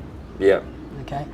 When the principle of hijab came into place, it basically, the principle behind it was that Islam values modesty in both men and women, and for women that they should be taking on a hijab, which is covering. Now, it's not specific around how much or where, or because you'll see if you go to Indonesia, if you go to different Muslim nations, you'll see very different practices around what hijab looks like. Yeah, for sure. And that's left open in terms of the interpretation of what that looks like, because of the varying ways in which people may cover. Yep. But the whole principle behind it is modesty. Uphold the principle of modesty in relation to dress for men and women. But why don't men wear their hijab then? Men can have good-looking necks. Well, that's a good question. Again, it's probably a question for God as well. Yeah. So basing on what Islamic scholars have tried to derive some understanding regarding why, is because generally the beauty of a woman is, head down. Yeah. And that's some sort of, again, a mankind's understanding around why God put that in place. But that's an order from God, and An order? An order. Like to be as modest as possible. To put a hijab on. Oh, okay. To put a hijab on. So by not putting it on, are you then can you still be go to heaven, or? Yeah. So The question, does it take you out of the fold of Islam? Does it make you non-Muslim? Yeah, that's a better question, sorry. No, it doesn't. What would I do without you? This podcast is moving well because of your ability to keep it. No, it doesn't. It doesn't take a person out of the fold of Islam. And any sin, can it do so? It's definitely, and depending again on your practice and view of Islam and all that, there are it is considered a sin. It is considered a sin to not wear a hijab or not appropriately wear hijab. But like I said, it doesn't take you out of the fold of Islam. Okay, what matters more, as far as I understood, is your faith in Allah, right? Faith and practice. And practice. Absolutely. Okay. Islam is a practical religion. You'll notice this is a very practical religion. Yep. You know, with a month of Ramadan, a month of fasting, it's a very practical exercise. The way we pray is very, very practical. The way we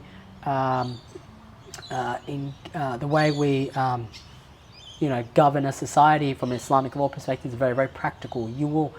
And Islam has a characteristic as well. Yep. And the Prophet Muhammad, so may peace and blessings be upon him, he said every religion has a characteristic. Mm-hmm. And one of the unique defining characteristics of Islam is modesty. That when you walk into any sort of thing, that's why a differentiator should be that you should be able to notice a Muslim. Yeah, because they're dressing more modest. Correct. Yeah. They should be dressing more modestly. And so that's one of the characteristics of Islam in a practical sense. But faith is higher than practice. Than outward appearance. Absolutely. Like your sincere belief. Absolutely. Okay. Sincerity is much more important than, what you show. Yeah. Right?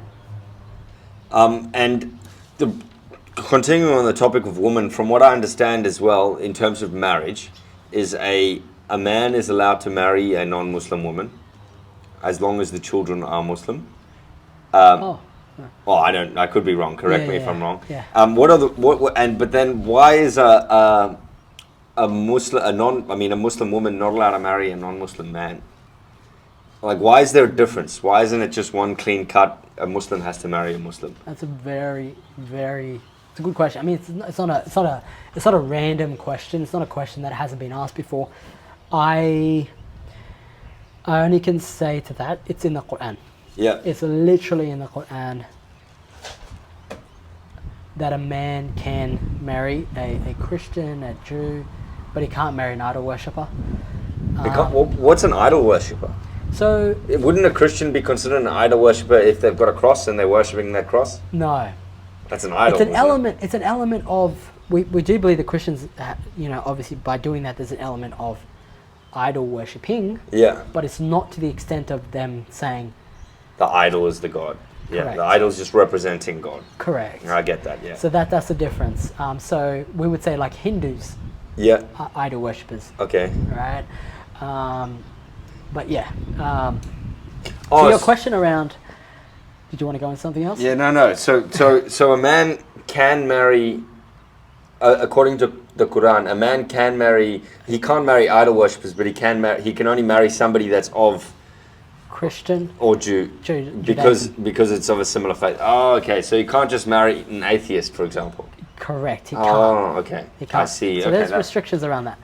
Why can't a woman marry again? It's because it's so prescribed there in the Quran that there's only, again, scholars trying to explain why God said that. Yeah. Now, one of the reasons is they've explained is that generally a male or a man or a husband has more influence over his wife or his spouse than a wife has over her husband. Yeah. Now that's a very traditional family sort of perspective around that. I'd say it's almost the opposite case now. Yeah, potentially. Yeah, you're right. And so that's why they've they try to explain it, but yeah, it's one of those questions where it's been prescribed, and so it's difficult. And it's not to say it doesn't happen. It happens all the time. Muslim women marry non-Muslims all the time. Yep. And if that did happen, like, or if a... And it doesn't take you out of the fold of Islam. It doesn't? No. It's just a sin that God considers when he's judging you, right? Correct. It'd be considered as something that you would have to face God with. Yeah. As to why it happened, etc., etc. Oh, okay. There's no prescribed punishment. There's no prescribed sort of like, you're going to go to hell. None of that. Yeah. And there's no sort of like, you're going to be out of the fold of the religion if you were to go through that with that.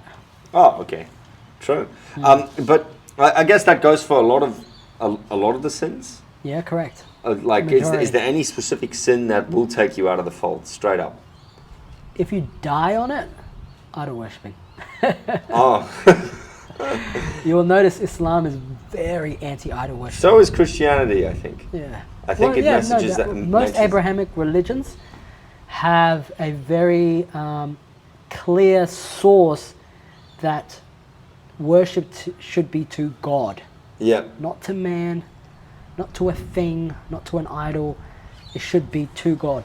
So that's... Islam has a very, very... So Islam says if you die on idol worshipping, then, that... Don't you think that possibly those perceived idols, or those other religions, Hinduism, Buddhism, whichever it may be, don't you think they could also have been messages, like there were 126,000 prophets, right? Don't you think they could have been religions that came from prophets that were sent down? Absolutely. And it's just been perceived in a different way? We believe that, absolutely there's a possibility that they would have had, in fact, they definitely would have had a message, a prophet or something like that. But don't you think their religions could have come from that message from those prophets, and it's just been interpreted differently? Well, I believe there could be elements of it, but I do believe that it would have been changed because like I said, the Islam is, and all the religions up to Islam were a continuation. Yep. Islam would not have been here, Christianity would not have been here, Judaism would not have been there, and all the other previous religions would not have been there if things remained the same and were controlled and God willed for that to stay as it is. So I believe there's elements in Buddhism and Hinduism and all the types of isms that are out there that have elements and consistency with Islam. Yeah, because the ethical teachings for me are... Correct, there's some alignment. Yeah, for there's sure. There's a lot of alignments. But the fundamentals sometimes are different. Yeah. When it comes to beliefs. Yeah. Belief in one higher power. Correct. Yeah, okay. Do you have... so in Islam, it's often... like you guys, as we've mentioned in this podcast, recognize Christianity and Judaism. Do you get a lot of backlash because they don't recognize you because they see Islam as like Jews saw Jesus at the time as like a terrorist of you know what I mean? Yeah. Do you often find like backlash with Christians you meet in Australia? It's interesting. The Quran and the way in which the Quran talks about Jews and Christians is very much, like I said, in the frame of a continuation and very respectful. So the Quran refers to Jews and Christians as the people of the book. Yep. Ahl al-Kitab. Yep. People of the book. And then the Quran invites them, and it has the verse, قُلْ يَا أَهْلَ الْكِتَابِ, say, meaning God's talking to the Prophet, tell them, say to them, يَا أَهْلَ الْكِتَابِ تَعَالَوْا إِلَى كَلِمَةٍ سَوَاءٍ بَيْنَنَا وَبَيْنَكُمْ أَلَّا نَعْبُدَ إِلَى اللَّهِ, which means, say to them, O Prophet, O people of the book, come to us, come to us, so that we can talk about, between us, about like what our not our differences, but what our similarities are. It's funny you say that because I feel like all the conversations that's been happening between Islam and Christianity over the last 1400 years have been focusing on the differences. Correct. Rather than the similarities. And that's God's command to the Prophet. Call them and talk to them about our similarities, and the critical similarity is that we worship God. Yeah, one God. One God. Yeah. Correct. Yeah, I wish that would happen more, to be honest. Agreed. I think it would solve a lot of the problems the world's conflicts. 100%. And that's the dialogue that God commands. That's the frame of mind that Muslims should have in engaging with Christians and Jews. That should, and also shows the level of respect. We don't call them, oh, infidels. Yeah. Oh, non-believers. We say, oh, people of the book, meaning respect to the books that you've received. Yep. You are the people of the book. So that's Does it annoy you that they don't bestow that same respect that you bestow upon them? Not at all, because, if you, I look at a lot of the interactions between Christians and Muslims, particularly at the higher levels, priests and imams, and them talking and debating over, times, and, South African great Ahmed Deedat, he was an Islamic scholar there. Is he still around? He passed, but there's many videos on YouTube about him. He talked to many high renowned priests in South Africa and across the world, debating and talking about the similarities between Islam and Christianity. And you can see the beauty in that dialogue when we talk about our similarities rather than our differences. So I've not seen, frankly, and I have family who are Christian, Orthodox Christian. Yeah, I was going to ask that actually, because Ethiopia's got a very high population of Christians, I think more than Muslims. Correct. And high for that area as well. Yeah, so Ethiopia has a very strong Christian Orthodox history. Yeah, you've got some of the oldest churches in the world as well. Correct. Oldest churches, oldest Bibles, some very, very strong traditions there, Christian traditions. And Islam came there at the time of the Prophet. Arrived by 5 or 6 men, just a group of men. It's not far as well. It was not far. And the Prophet sent them there because God revealed to the Prophet that there was a just king there. A just Ethiopian Christian king. Yep. And so they went there, and the king effectively asked them, what's your message? And they spoke about the message of Islam. Yep. And it's a recorded history that the king drew a line in the sand. And he said the difference between Christianity and Islam is like this line, basically. It's really close. Oh, okay. And so Islam entered into Ethiopia at the time of the Prophet and stayed there since then, and has now become almost 50% of the population. Oh, really? Yeah. Oh, okay. So a lot of blended families, Ethiopian Christians and Muslim. My dad was an Ethiopian Orthodox Christian. Oh, okay. Until he passed, or is he still around? He passed away last year. Oh, I'm sorry to hear. It's okay. And he was he was an Orthodox Christian. He became Muslim. Oh, okay. And then married my mom, and and all that. But that's a very, very common story there in Ethiopia. So many. Do people convert for the marriage? People convert for many reasons. But certainly people convert for marriage. People convert for, the faith and all that. So because Islam has been there for 1400 years almost. Yeah. And Christianity's been there for much longer. Yeah. It's probably one of the only societies in the world where you have such strong old religions. Yeah. Coexisting. Definitely okay. Coexisting there in ways that are just unheard of or unseen. Just peacefully coexisting. Peacefully. Because you guys Very also, peacefully. do you think that you guys were the only African country to not be colonized? Correct. And you did so in fighting off the Italians at the time, and I can't remember who else tried to invade you. Do you think that unity and that agreeance between the two religions, maybe in the two groups, is what would help make you strong? Absolutely, because the Italians could have used their Christianity and said, well, you Christians, we're on your side. Yeah. And let us bring you into power. Let's remove 50%. You know what I mean? Yeah. They could have, but the bond between Christians and, if you go to Ethiopia, you'll see it. The bond between Ethiopians, regardless of your belief. Correct, is amazing. And there's Judaism in Ethiopia too. A large group of Judaism, like 20%. Oh, really? Of the populations are Jews. Really? Yeah. You guys are the Abrahamic African country. It is literally the melting pot of Abrahamic religions. Yeah, I need to go. I really need to go. It's amazing. It's amazing. So you'll have a church right next to the mosque, and the day that Fridays are generally, like the Sundays for Muslims, and you see Christians helping, volunteer their time at the mosque. Yeah. And vice versa. The Ramadan, Christians participate in preparing food for iftar for Muslims. And, Muslims as well support the Christians as well in their churches. That's awesome. That's beautiful. It's amazing. It's just, you go there, you don't know who's Muslim and who's Christian. And the Orthodox Christians, they are so traditional as well. The women wear hijabs as well. Yeah. So they look like Muslims sometimes. Oh, yeah. But then they have a tattoo. You'll know because they have a tattoo of a cross on their forehead. Oh, and that's how you see. know. But from the back, you're like, is she Muslim? And like, is he Muslim? Because he's got like this long beard. He's wearing this long garb. Yeah. And he looks like him, but he's Christian as well. And it's very, very it's because they've kept their tradition. Yeah.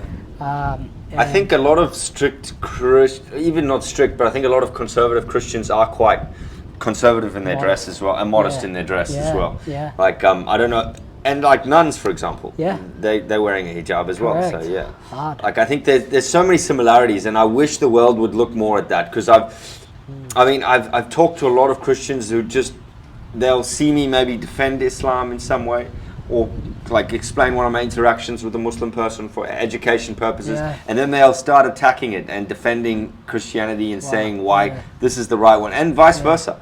I've met with Muslims and they will just say why theirs is right all the time, Well, there's just no point to it, and both books literally say like the judgment is not up to you. Just focus on yourself and focus on your own relationship with God. But is there anything else that you would like to teach us about Islam? We're in the month of Ramadan. Yep. It'd be important for me to raise Ramadan, the importance of Ramadan, the meaning of Ramadan as well. So Ramadan means, literal linguistic meaning means to burn. Yep. To heat something. And and that sort of gives you the feeling of what it feels like to fast. Yeah. To burn, to feel, to heat. So it also, some scholars have said also because Ramadan came in the hotter months. Yep. Generally. But it's the 9th month of the Islamic calendar.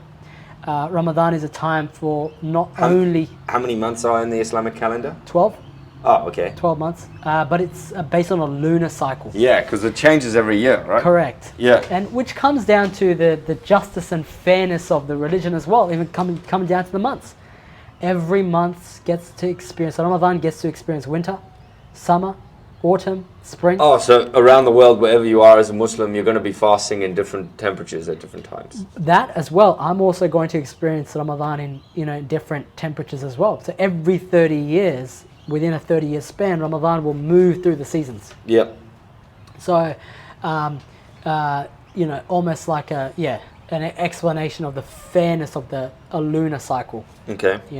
So Ramadan in a winter versus Ramadan in summer is a very different experience. Ramadan during spring, during autumn is a very, very different experience. The days are shorter, longer, nights are longer, shorter, etc. Ramadan is not always about fasting though. That's like the tip of the iceberg, not eating and no drinking, not even water.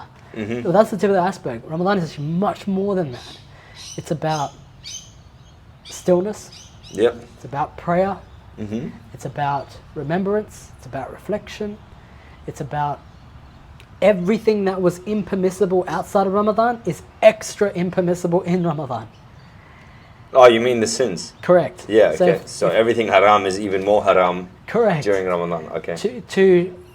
One, because we consider Ramadan a time of, you're in a state of worship basically. As you're fasting, as you're in Ramadan, you're in a state of presence before God. Yep.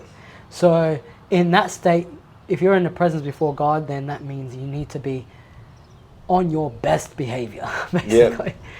And it's a time of training. Yep. Discipline, soul training. It's a time of self-control, patience, and it's one of the greatest lessons coming out of Ramadan is to actually learn. If if what is generally halal, or what is generally permissible outside of Ramadan is now impermissible in Ramadan, like eating, drinking, it's impermissible for me to eat and drink during this time, but it's also impermissible for me to swear. It's impermissible for me to lie, impermissible for me to not keep a promise, impermissible for me to have arguments. All these things could break your fast.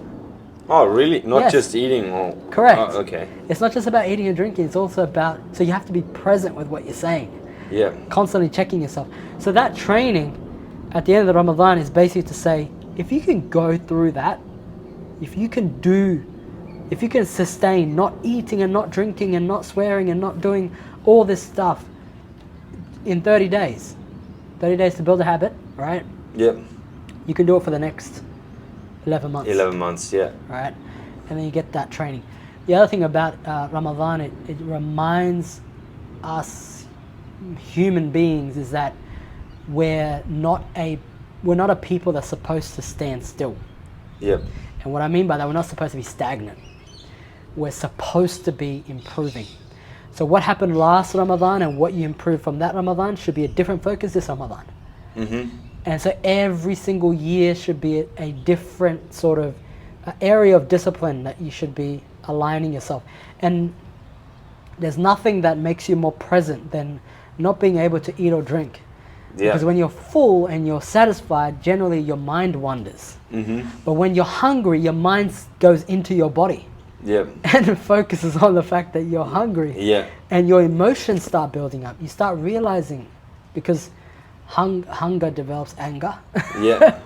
You're more irritable, etc. So being able to be in tune with your emotions and all that is a consequence of fasting. Which is a good thing. So that's the month of Ramadan. And it turns out to be, the fasting turns out, according to modern science, turns out to be incredibly healthy for you. Correct. As well. Correct. It's a good reboot for your body.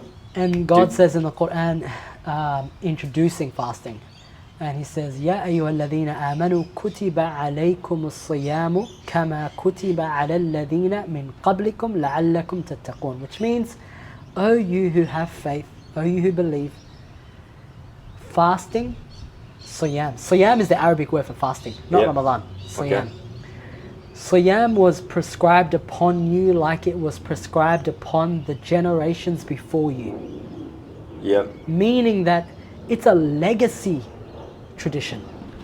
It is a historical practice. It is a practice of the prophets throughout time.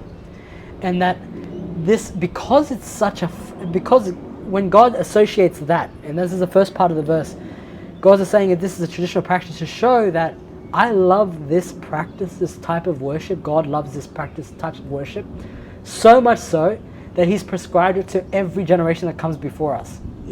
So there's fasting in Christianity, there's fasting in Judaism, there's fasting in a lot of traditional religions.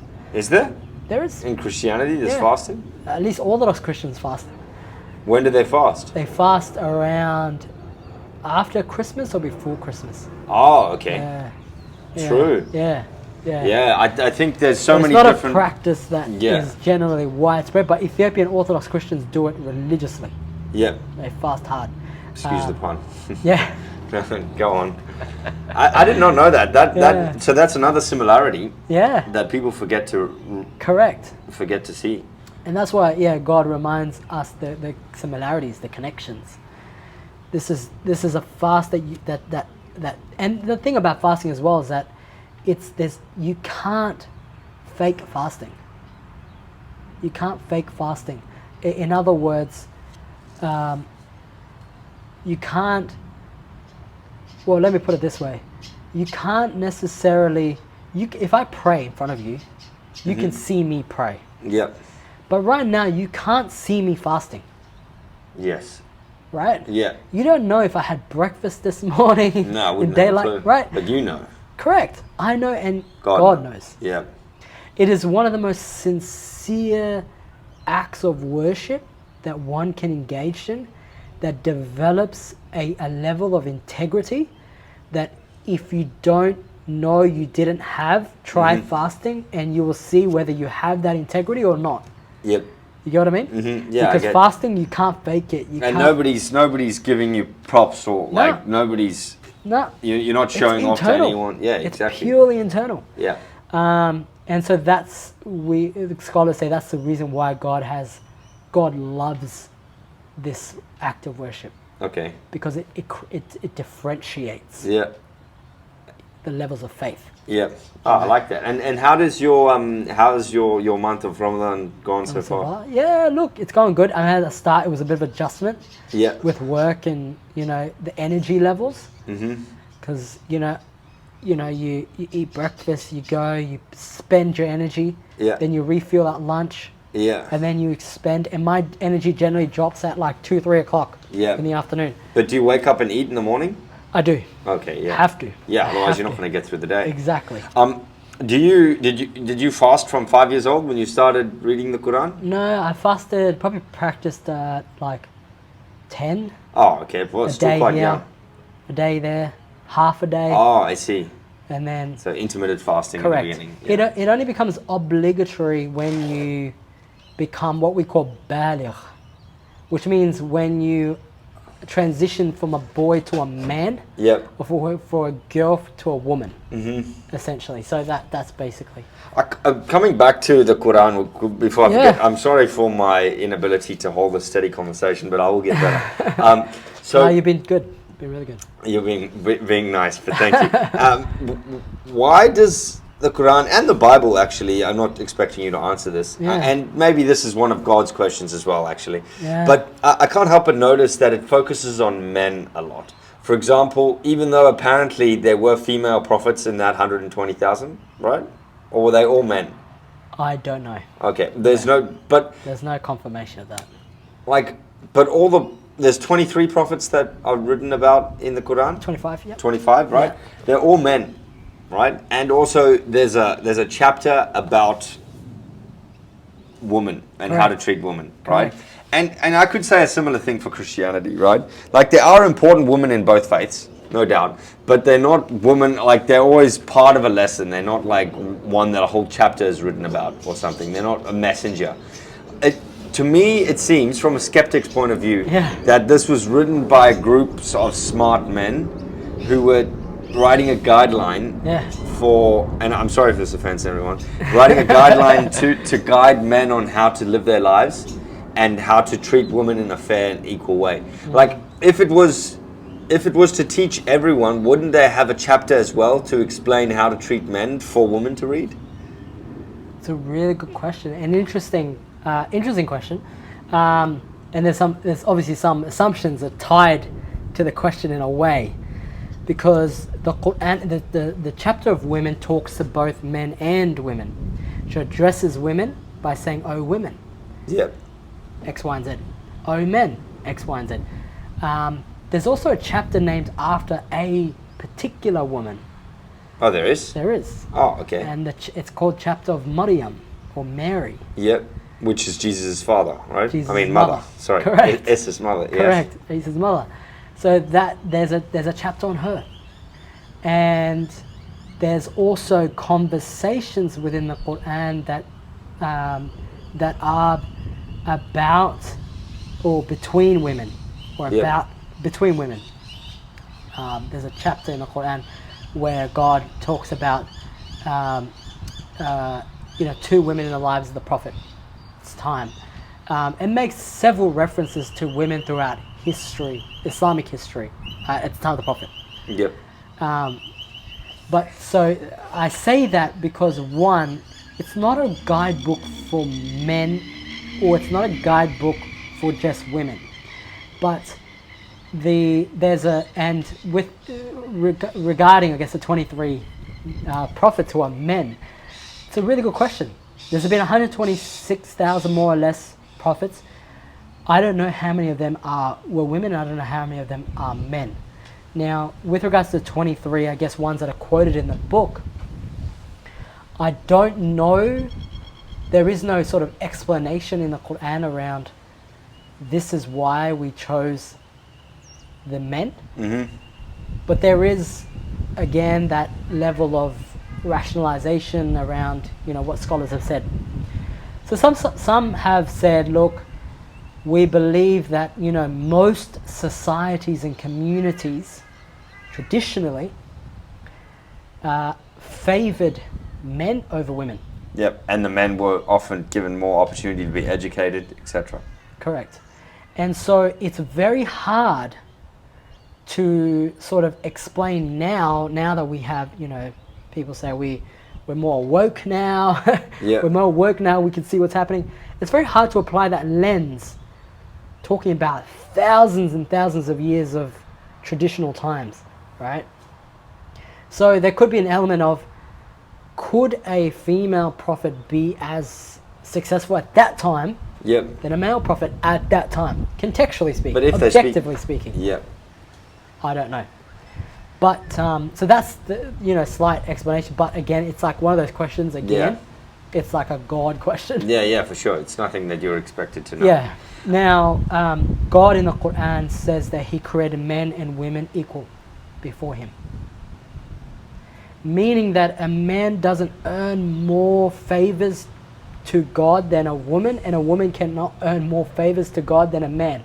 However, God also says in the Quran in another place that a woman is not like a man and a man is not like a woman. Mm-hmm. To acknowledge the fact that biologically we're different, emotionally we're very different, our temperaments are different, and in so many other ways a male and a female are different. Does this also go on to talk about, does it ever prohibit homosexuality in the Quran? Does it say it in a... Homosexuality is prohibited in Islam, absolutely. Does it tie to that verse that you just spoke of there, that a man and a woman are different? No. Okay, sorry. No. Yeah, different context. Oh, okay, yeah. Absolutely. But so that's the Quranic sort of viewpoint regarding men and women, that one is not over the other. Yeah. All right. And regarding smart men developing a guide, you know, the time of the Prophet. The reality of the Quran is that when it was revealed, the Prophet ﷺ, the Prophet, peace be upon him, was actually unlettered. He couldn't actually read or write. He was actually a person raised in the desert, a Bedouin, uneducated, and to that extent could not have developed the Quran as we know it today. Could not have had the ability to do it. In fact, when the Quran was revealed to the Prophet, the story is that when Angel Gabriel came to him to reveal the first revelations to him from God, the first verse was Iqra, which means read. Mm-hmm. And the Prophet's response was, I can't read. Mm-hmm. And the angel said, Iqra, read, recite. And he said, I cannot read. Mm-hmm. And a third time, he said again, read, Iqra.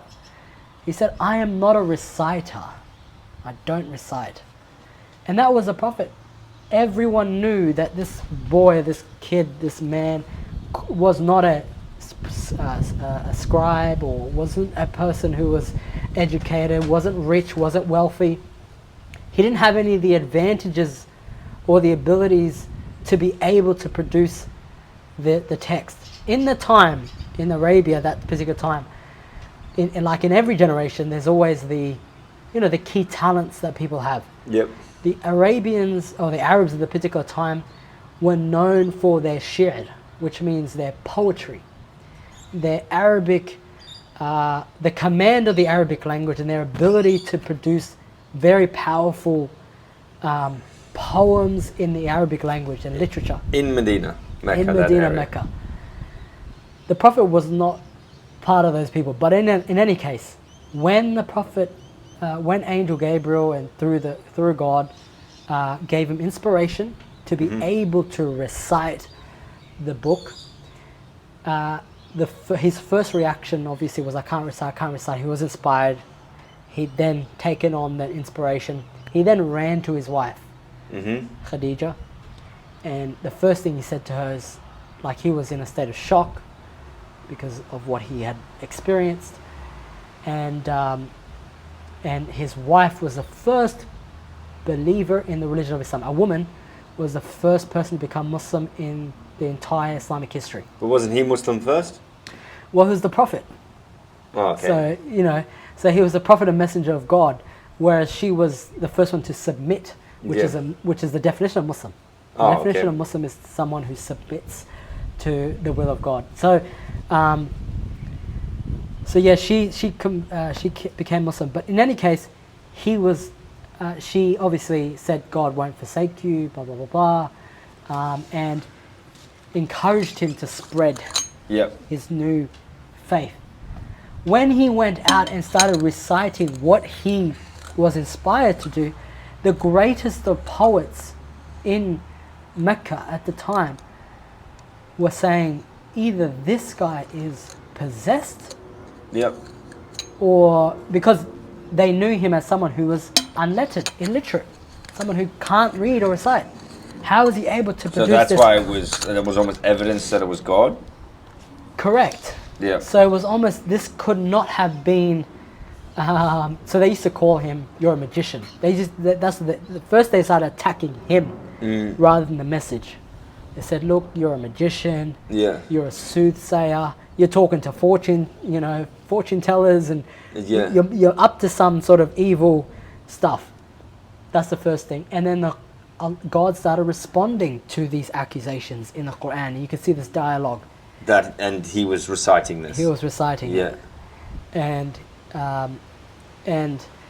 they were, and then people started believing it because they were saying, there's no way that this person who's 40 years old lived his whole life unlettered, and in one night comes back to us reciting such eloquent classical Arabic in a way that it doesn't sound like him.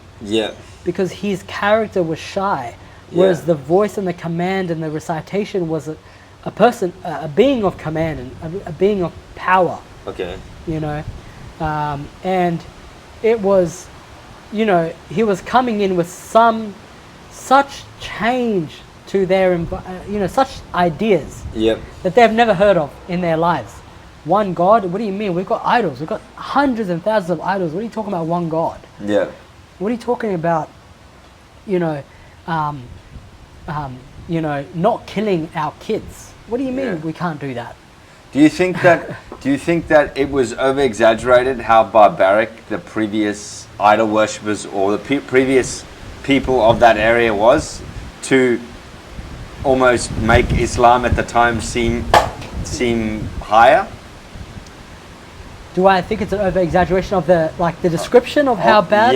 Of the acts that they did and stuff. Well, I guess you couldn't know that. Well, the question, I guess I couldn't know. The only thing I could know is just based looking at Islamic history studied from various viewpoints around just the historic, not just Islamic history, but Arab history. And that peninsula, that Arabian peninsula.